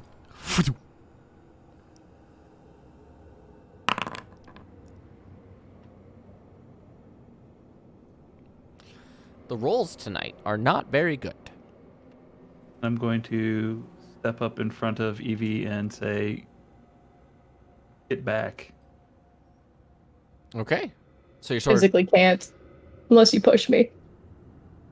no. Well, he yeah, obviously obviously. on your turn. Stepped in front of you. Oh yeah, seconds. My bad. If you would like to get them to try and attack you, you can do that. If you'd like to make an intimidation check, sort of taunt, you know. You'll be more than welcome to try. What? Eyes turn red, Terminator style. Oh, he literally couldn't beat you. They literally rolled a nat 20. It was only 20. So they could not be taunted by you. So that works. That works. Lawyer check. Follow-up question. Follow-up question. Answer. How long does inspiration last? Technically, it should last until you use it. Why? Did you want to re-roll on one of your attacks? I don't have inspiration on my character sheet. You should have it. That one always goes away with the import. I found. Yeah, mine's gone too. Oh, Yeah. everybody should have it. Everyone should have it. Here, let me. I know that everybody has it. Okay. If you want to use your inspiration on one of your attacks, you can do that if you would like. Do. Was that a yes? Yeah, let's do that. Okay. Go ahead. That's a hit. And he had 1 hit point left. So he goes down. And the other guy, you step out, and the other guy goes, "The what? There was a guy there? Weird." And that brings us to Loershik, unless you have any other thing you need to do. I'm good. Okay. let's say hypothetically I want to light a torch. Is that a bonus action? It is a full action. A full action. Yes.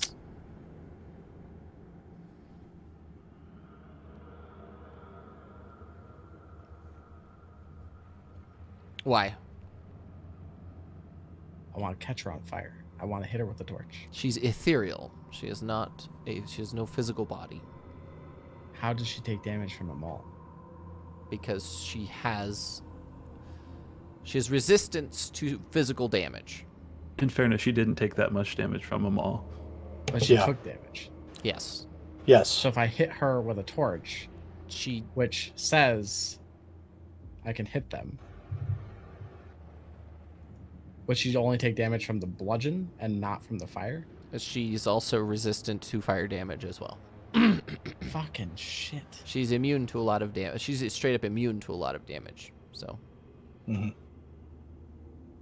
the key word for resistance like creatures like this is non-magical attacks.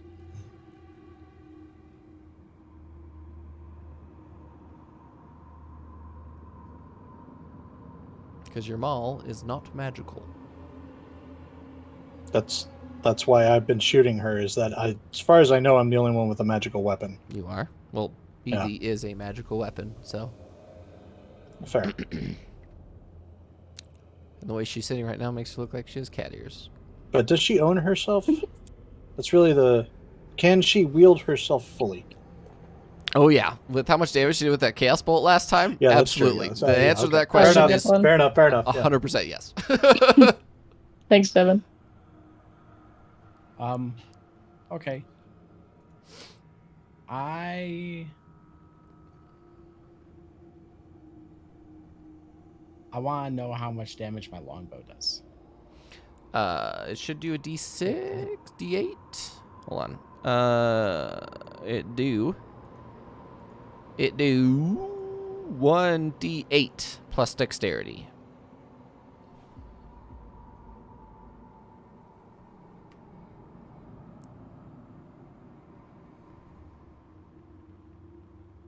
Okay. I just smack her with my maul twice. Okay. Are you fighting spirit or no? I don't think I can. You have 3 charges of fighting Okay. spirit. DM Bisbee has a question in the chat. I'm actually not sure on that one either. Depends, I think. Psychic damage, there's only one creature in the entire game that has resistance to psychic damage. And yes, it is magical. And it is the race of Kalashtar. That I know of. I have fighting spirit. So you're fighting spiriting, so you have advantage on both of your attacks. That's a hit. That's more damage than you did before. That's another hit. That's even more damage than you did before. You did a surprisingly large amount of damage for having a non-magical weapon. Are you doing anything else?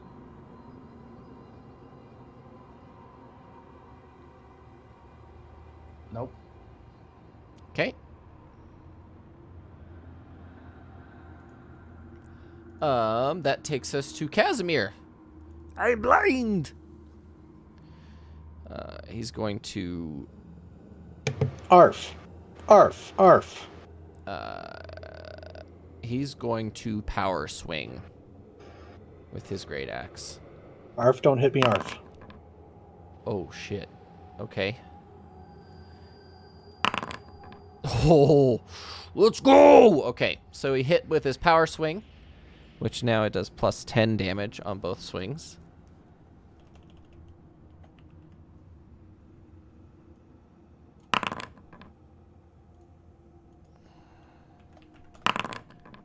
So he did 46 damage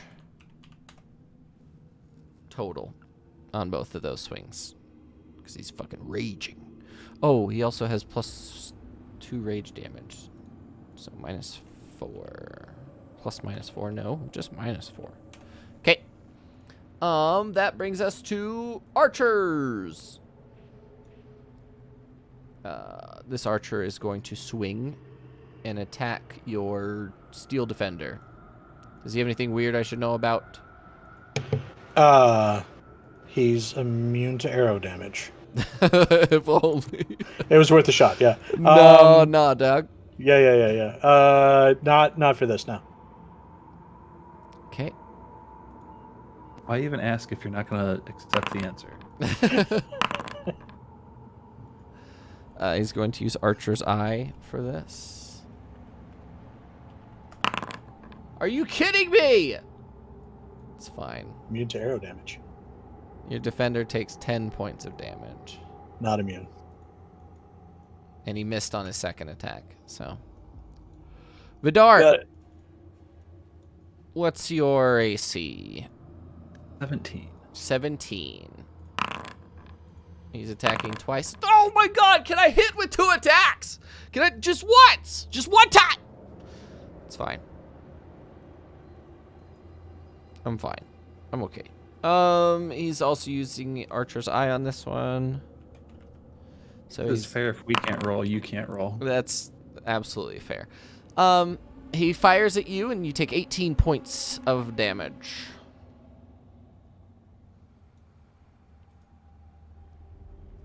And that brings us to the Eevee.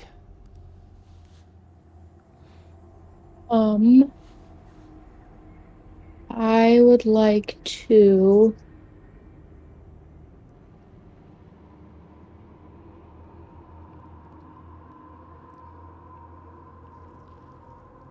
Chaos Bolt on this archer guy that's in front of me. Absolutely. I'm still just gonna stay here. This feels like Sure. a little better spot for me at the moment.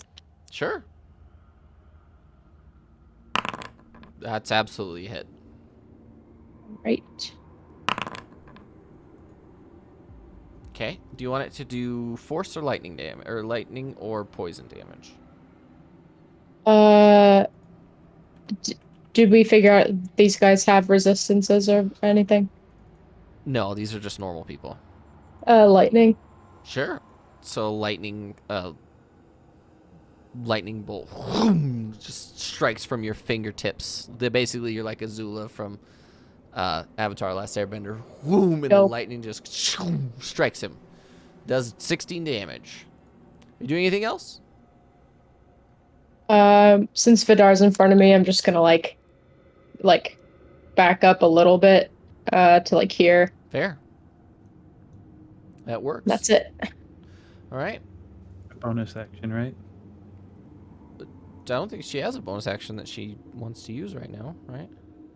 She's at like 0 hit points and she has a pocket full of healing potions. That's right? true. I thought that was a whole action. It says on No, the sheet. Nope. yes, it Oh, does. okay. It does, but That was the only reason I didn't ask. I make it a bonus action because that's bullshit. It Fine. doesn't take 6 seconds to drink a fucking healing potion. It's only a whole Amazing. action if you're like one of those careful drinkers. This is the heat of battle. You just pop that bitch open or like smash the top right off of it. Yep. Dump it in. And you can click healing. Sweet. Well, normal. Better than nothing.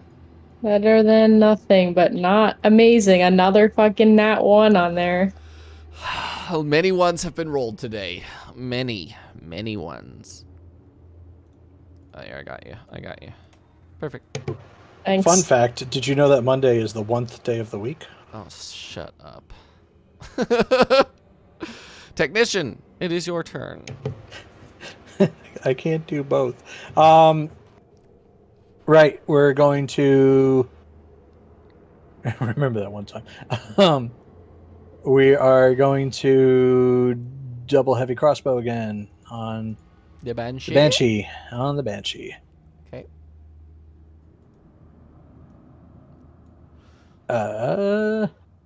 Not flanked. Okay. That's a hit. Oh, It's not wearing armor. It's a Banshee. sometimes Banshees are fiddly. Whoa. Sorry. Okay. There you go. Go. You're good. Right. That's a hit. Damn, that's some damage. Let's see. There's the damage. It's about time. Yeah. It showed up late. It's the Banshee's turn. Low airship. Unless you have... Oh, yep. Doggo. Yep.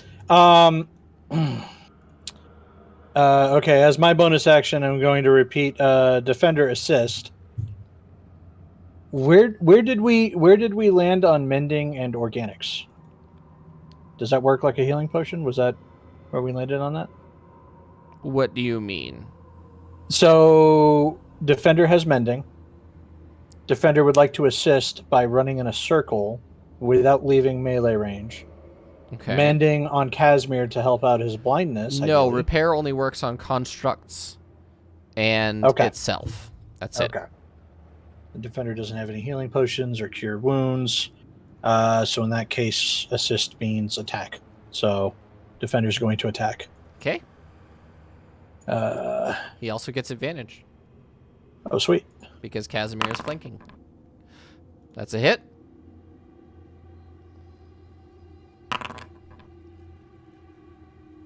Okay.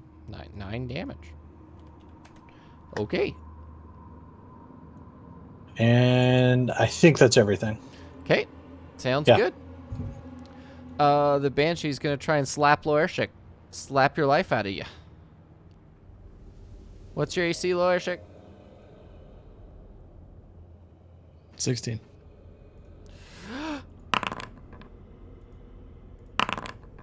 Oh, are you serious? 3d6 plus 2, I rolled 6 fucking damage. 6 damage! On 3d6 plus 2! Does Callum jump into her now? I would imagine that he stopped her somehow. But that's just me. All right, 6 damage. Boom. He's just doing his ghost thing, talking shit in her ear the whole Yeah, time. pretty much. Okay, he's gonna cast Branding Smite. Or Thunderous Smite, maybe? That's why nobody can see Callum. He's hiding on the other side of the map talking shit at the Banshee. Just over Fair. there. Oi, slag! Slag! He's gonna cast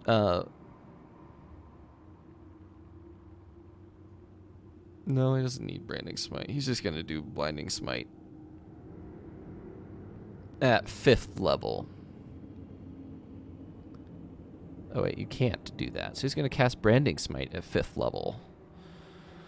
Okay. Does Blinded give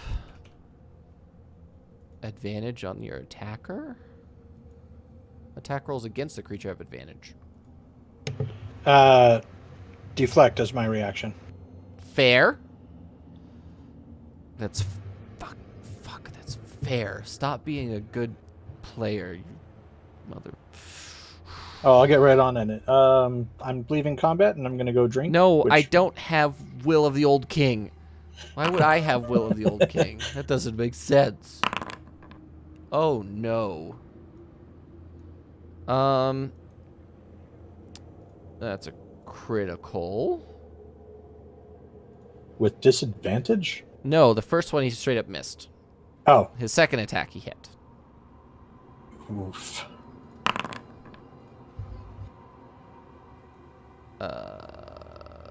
Okay, so Casimir reduces that to 5, but he still takes 38 points of damage. And Casimir's almost done. And as he slashes Casimir, he looks at him. And he says, Artstadt sends its regards. Vidar.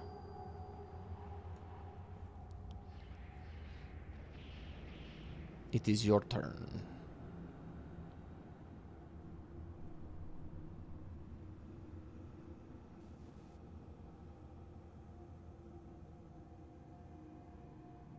My bonus action to stealth from that guy? Or Okay. Is that an option?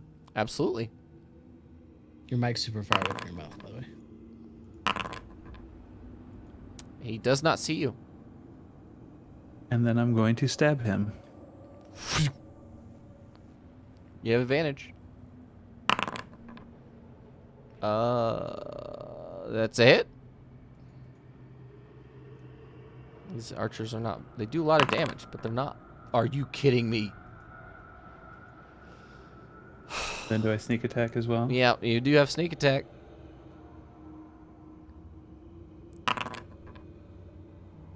Oh my god, dude.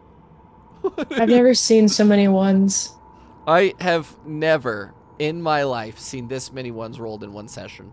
Specifically for damage. Like, Painful.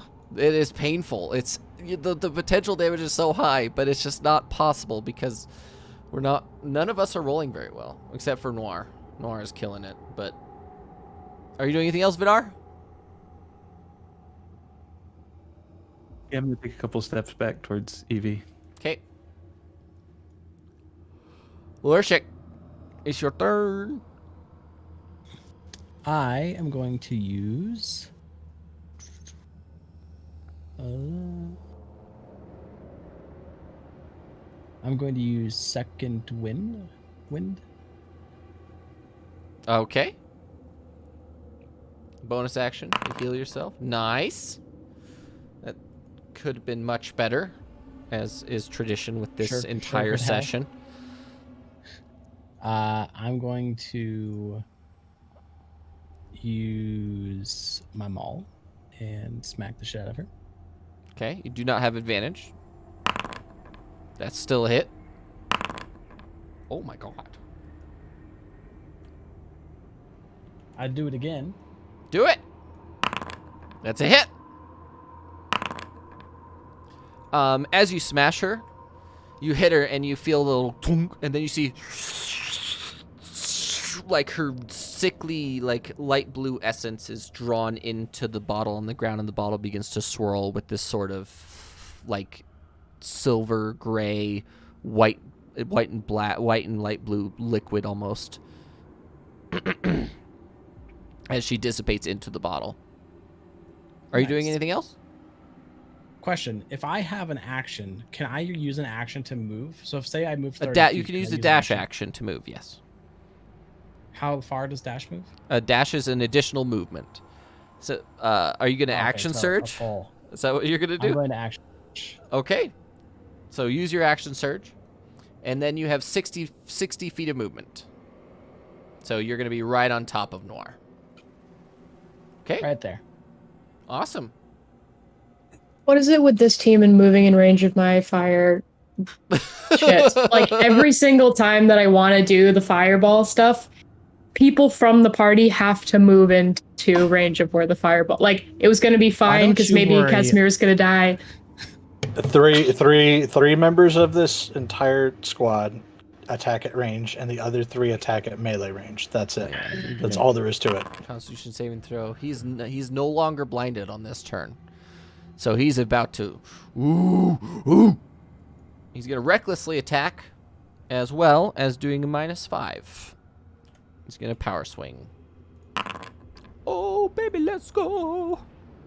Power swing. Ah! Okay. So that means his next attacks are doing additional 10 damage. He did 43 points of damage. And Noir is still alive.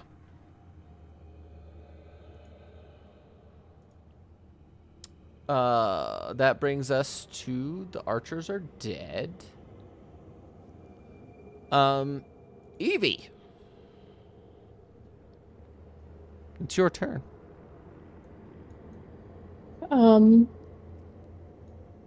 I would like to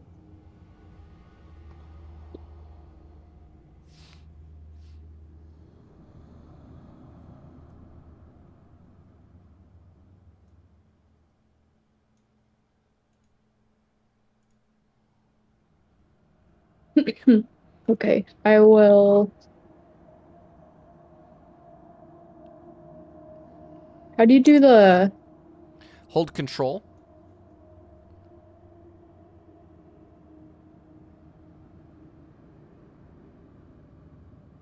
So if you were to measure from yourself, it would be like this.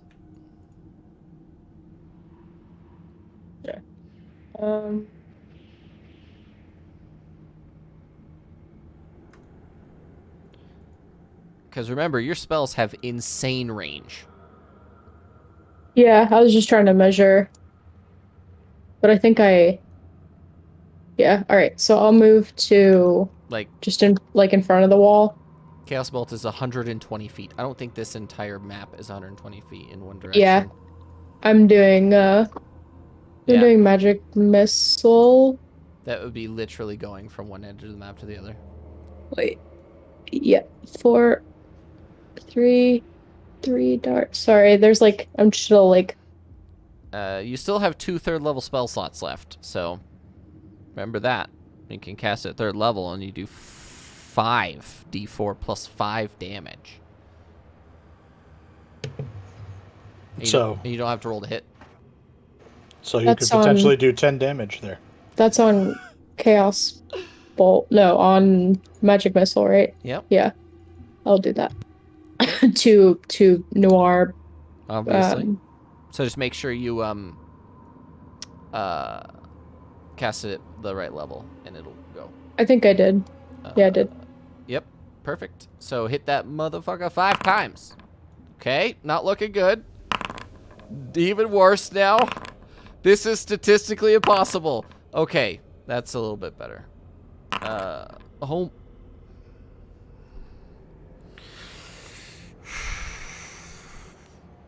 I have never seen so many ones rolled. I've never in a million years. Like, it's been like 50% ones. At least 50% ones at this point. It's got to be There's something wrong with VTT because I swear I'm gonna start rolling my dice on the table and telling you what happens. Because that 3 ones in a row, I know it's only a 4, but I did this earlier and got 4 ones on one roll. Like, okay, anyway. So I fail miserably because I'm half dead.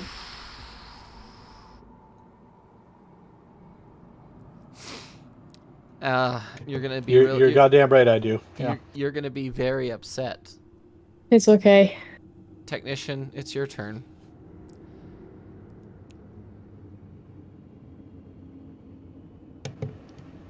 So, Wait, the can I bonus action a potion? Yeah, of course. Go ahead. Thanks. and while we're slightly retconning things here, that the guy that likes to tell the teacher that you forgot to give us homework pointed out that you skipped the archer's turn. He said they were dead. I forgot that there was an archer alive. I got another 1 in case anyone was wondering as well. Oh my god. Okay. New party rule: no more fighting in cemeteries. This is obviously the problem, right? Right. All right. He has 1 charge of Archer's Eye left, and he hit you with both of them. You take 23 points of damage. Are you fucking kidding me? Are you serious right now? Who takes 23 points of damage? Vidar. Ah. Literally 1 hit point left. Oh, it's fine. I wanted to get one of you down. That was like my objective, but it's fine. You know what? It's fine. Technician, will you do something, please? Will you not roll any ones? Thank you. Yes, I will. I will work on that.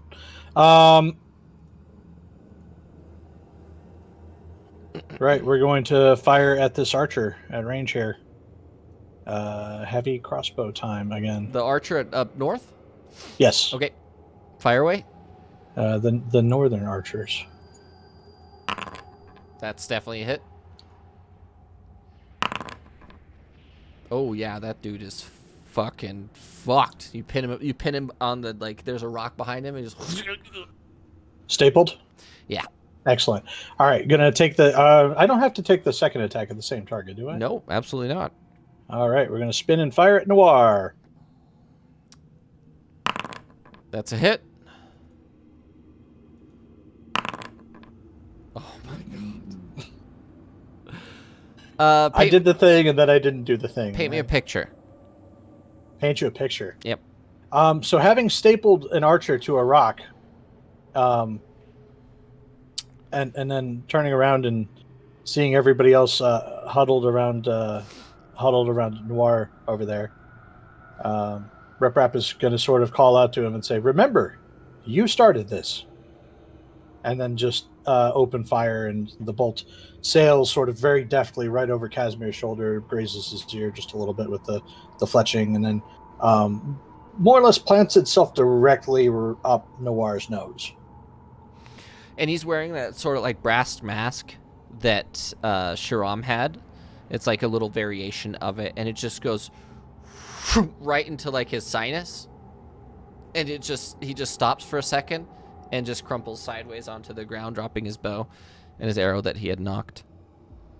I'm gonna go like this to Rep Rap. Elbows? No. Fist Oh, bump. fist bump. I see. The other way. Didn't At you the wrong learn angle. fist bump like in episode 3 or something? I don't you believe I learned did. high five. Well, I'm teaching you right now. Okay. Oh, Grab your where hand. other- Okay. Like this. Will you all make Ba-da-la-la-la. will you all make perception checks, please? Did the other archer just die? No, he ran away. Did he? Oh, bitch. He did.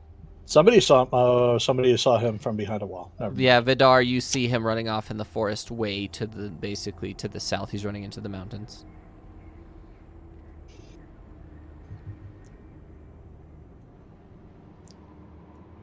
But that being said, you guys have successfully defeated Noir.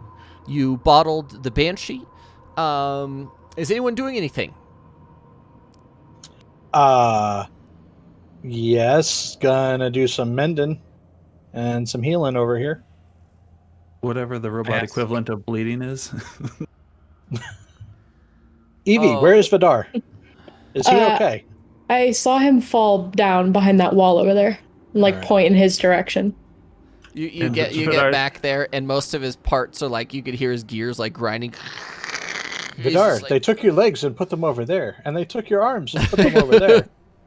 I'm sitting against, just kind of sitting on the ground, leaning against the wall. When I see technician, I say, that guy was not very nice. I understand. Let us mend this. Technically, it should Yeah, be healing, but because you are sort of organic but inorganic at the same time. Warforged are like a special case that I think mending. I don't know if mending works on them. I don't know if that's like a rule, but So we did this in yeah, I don't care. in episode 1. So I don't okay, care. I don't care. Well, the idea for me is that you guys are going to heal over the night anyway because of extra spell slots and things that you can do to make sure that everyone gotcha. is fully healed. So, okay. just for role playing purposes, yes, you fix him to where he can walk, but it's not going to fully fix everything inside of him. Right. So And as D4, sure, D4. Yeah. Okay. It wasn't a 1. happy. yay! And literally, as like you shoot past Noir and hit, or as soon as you shoot past Casimir and hit Noir, Casimir just drops on his back. He's like, oh, and he just literally has like gashes and like all sorts of wounds, and he's like reaching for a healing potion, and he drinks down a healing potion. That was so painful. I'm gonna give him a tap on the shoulder and say, "You did good, though, Casimir." Thank you. Are you Vidar, kidding me? we should join the others. I rolled a healing potion. I rolled 4. I rolled 2 1s. Welcome. So he's a little bit better, but he's not as good as he was. Is anyone going to pick up the bottle? Yeah. I forgot to do that on my turn. When I walk up and I see Casimir bleeding all over the place and on the ground, Vidar goes, we should really not make a habit of you getting your ass kicked, Casimir. I did not I did not expect him to have powers in that way. Normally I'm a bit more resilient, but he has some sort of magic. And he's like sort of like pushing his wounds together. He's like, I don't know how this works. So he's like messing with his, he's just trying to stop himself from bleeding. And he seems to be okay, but he's definitely hurt in unit. Loershik, what are you doing? I'm investigating Noir's body to try to take his mask. Sure. You pick his mask up, and it has like his bolt, or no, it has a hole in it because the bolts are, as soon as you fire it and it hits, it disappears. So it's like a piercing, like you pull it off, and it literally the bronze and the mask like pierced his cheek, and it like rips off a piece of his face with it. And he has this giant tattoo of a strange symbol that seems oddly familiar to you, but you can't put your finger on it. If you want to make a history check, I can tell you what it is. It is one of the symbols that was on the voice of Moonball. He has a gigantic facial tattoo of it, and he's a human. Good thing we saved our rolls for after combat. My rolls were fine. You guys are bad, not me. It looks like this one was a follower of Moonball. He did say that he was from Artstadt, did he not? This makes sense. That is some excellent hearing you have, Vidar. He did roll like a 29 on perception or something at the end there. Oh, he did. That's true. He did. He literally, he's like a wizard when it comes to perceiving things. I would also assume that if you're in the midst of combat, you're not just like, hey, by the way. Yeah, no, he straight up yelled it. I just don't want to yell to deafen people. So, I ask a technician if he can. I hold out the mask to him and ask him, "Are you able to repair this?" Oh yes, but not here.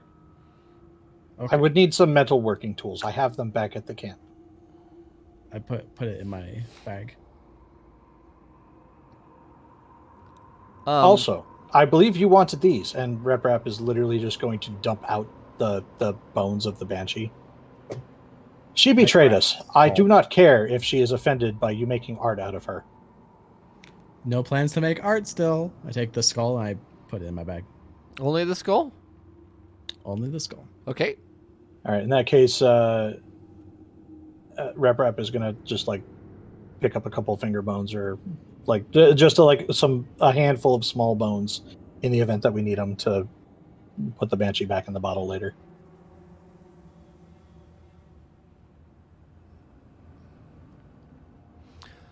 Fair enough. Just mark down somewhere that you have a bunch of finger bones. Ogre finger bones. Ogre finger bones. Ogre finger bones. Is anyone going to look through the guy's equipment, the archers, anything that you'd like to do?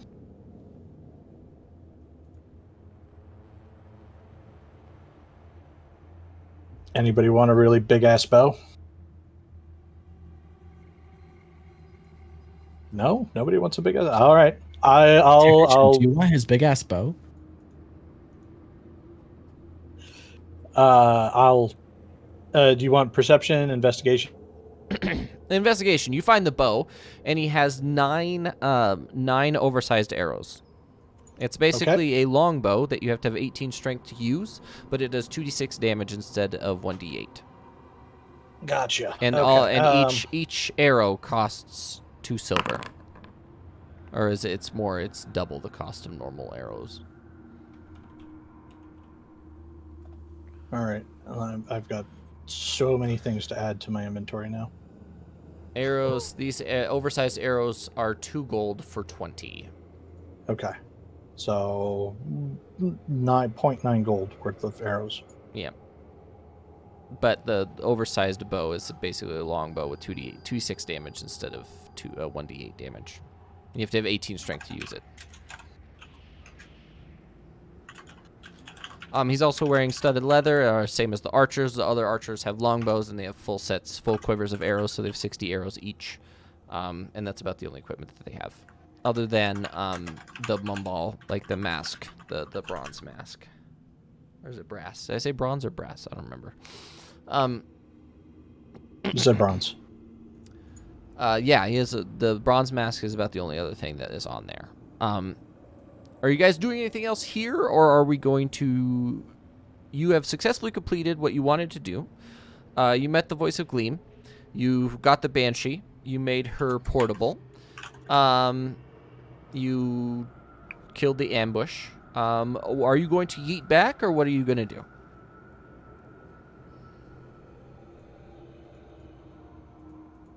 Uh, I'm easy. I'm just doing a bunch of inventory management you're right good. now.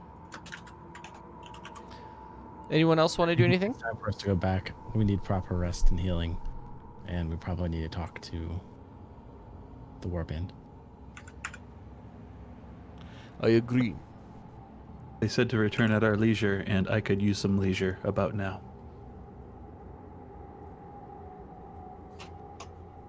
Anyone against returning home?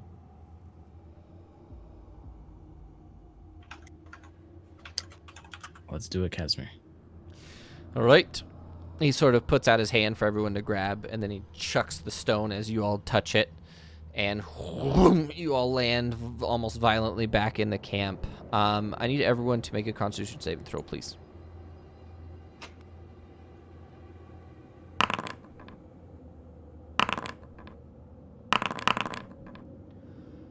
If Warforged could throw up, it would be what you are doing. Evie, the smell of death and decay assault your face as you land in Nowochergut. What I'll do is activate this map so I can show you where you are, or should at least show everyone else where you are. You land in Nowochergut, and there are 3 or 4 pyres burning that are 9-foot tall piles of corpses all around. The giant tent has been shredded and mended with stitching, and a lot of the overall things are basically Noorchergut has been destroyed or nearly so.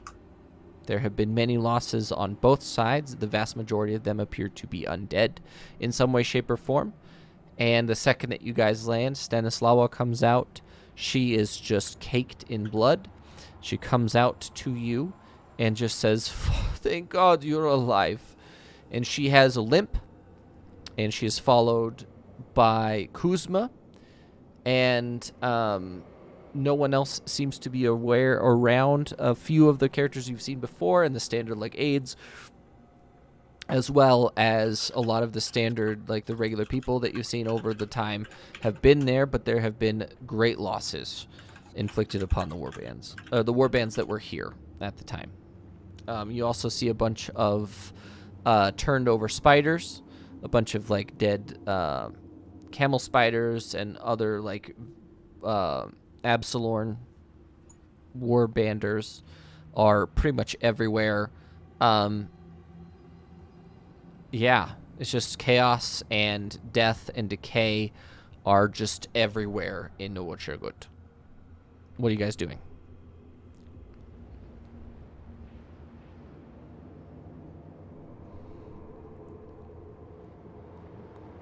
I go and inspect one of the pyres of dead bodies to see if it's our guys or theirs. The vast majority of the pyres, the big 2, the 2 that are right next to each other, there's 2 like to the north, just along the coast, are appear to be mostly undead, because it's a lot of them. They're not. The flesh just doesn't just burn off that quickly. A lot of them appear to be just bones and barely any flesh. There are bats, like giant bats, that appear to be skeletal in nature, or zombified, or mummified bats. There are these crazy creatures that appear to be half lion, half bat. They have giant manes on them, loads of skeletal horses, and then loads of armored skeletons. And there's just not a lot of zombies, essentially. There's just mostly skeletons. And there's just 2 9-foot tall, about 25-foot wide pyres, or like just body burning. That's just those corpses. Rep Rap is going to look directly at Stanislava and say, "Where may we assist?" I need you to just be alive. Just be alive. If you would like to go heal, we have people in need of healing in the red tent over there. And there's like this big red and black tent that has been set up. It looks almost like a circus tent. And just because technically speaking, Warforged can still smell and they still have perceptions. The smell of blood is just, that's it. There's no air. It's just blood when you start heading toward the tent, because I assume that's the first thing that you do. Yes.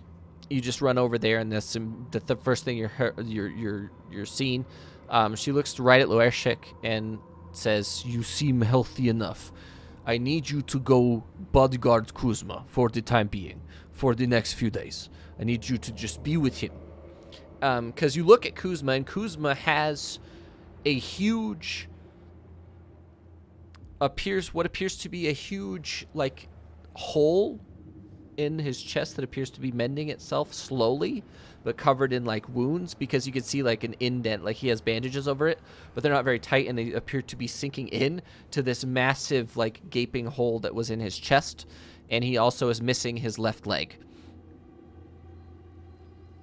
And she just says, I need you to just be with him, just whatever he needs. Anything. I take Kuzma and start walking towards his tent or a tent. Oh yeah, he has his own, like, smaller tent over there that appears to have, like, adorned with bones, and some of it has been cut down, and he's like, I just need you to mend the tent if you can. And he's like, he's struggling to, like, stand up and things like that. And then with Vidar and Evie, she just looks at you and she says, we just need you to rest. That's all. I will get healers. Go to the medical tent with technician, and we will get you mended. And as soon as you enter the medical tent, it's just this gigantic red and black tent that have these giant spider druids. There are these other, like, they look like minotaurs almost, druids that are druids and clerics that are just healing people and running around. The second that you guys enter, actually, the leader of Absalorn is in the tent, and she runs over to you, and she immediately begins mending your wounds. Your favorite, where is she? I have my list. Hold on. Zoya. Zoya sees you guys, and she sort of, like, rushes over, and she's incredibly fast, and she immediately begins casting, like, cure wounds on Evie and making sure that you guys are good between the three of you. And she's like, pointing technician over here, and essentially just trying to get everyone back together in a coercive unit at this point, because it very clearly was that they were attacked, and when you messaged them, they were attacked, but it very clearly was a continuous thing. Like, when you attacked them, it was just a lull, apparently, and it was literally hundreds, if not thousands, of creatures attacked them all at once. And the one thing that you notice, actually make a perception check at advantage, technician.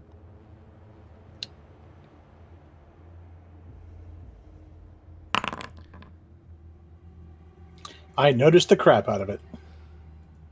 The undead that were burning, or the ones that had not caught fire yet, smelled like seawater.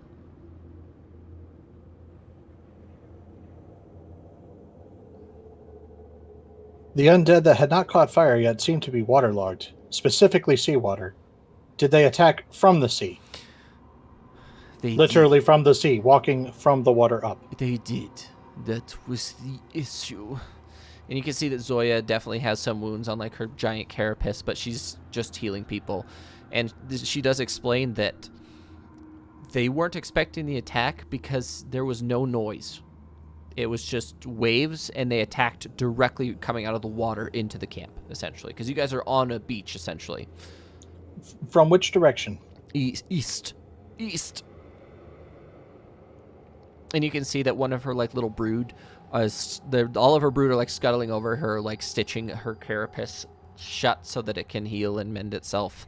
And, yeah, upon further inspection over the next couple days, you actually do find that a good 500 feet of the beach has been washed away by the sheer amount of bodies that have moved over it.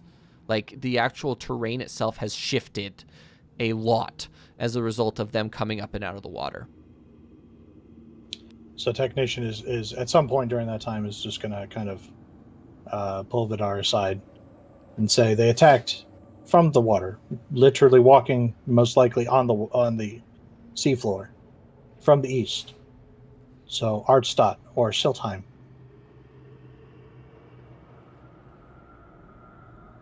And that is where we're going to leave this episode of Soulforged. I had fun. I don't know about you guys. It was great. I had fun. It was super fun. Combat was good. Everything before that, your prep, everything was great. We should see you next the Tuesday after tomorrow, obviously, because we were all busy on Tuesday. Excuse me. And yeah, we'll see you next Tuesday, same place, same time. Everybody have a great week. Stay safe. Do the right thing. It's always fun. I love doing this. And if you guys join the Discord, subscribe to YouTube, etc. I don't have any of those links. Give me a second. I can get them. I should put them on a notepad. Here we go.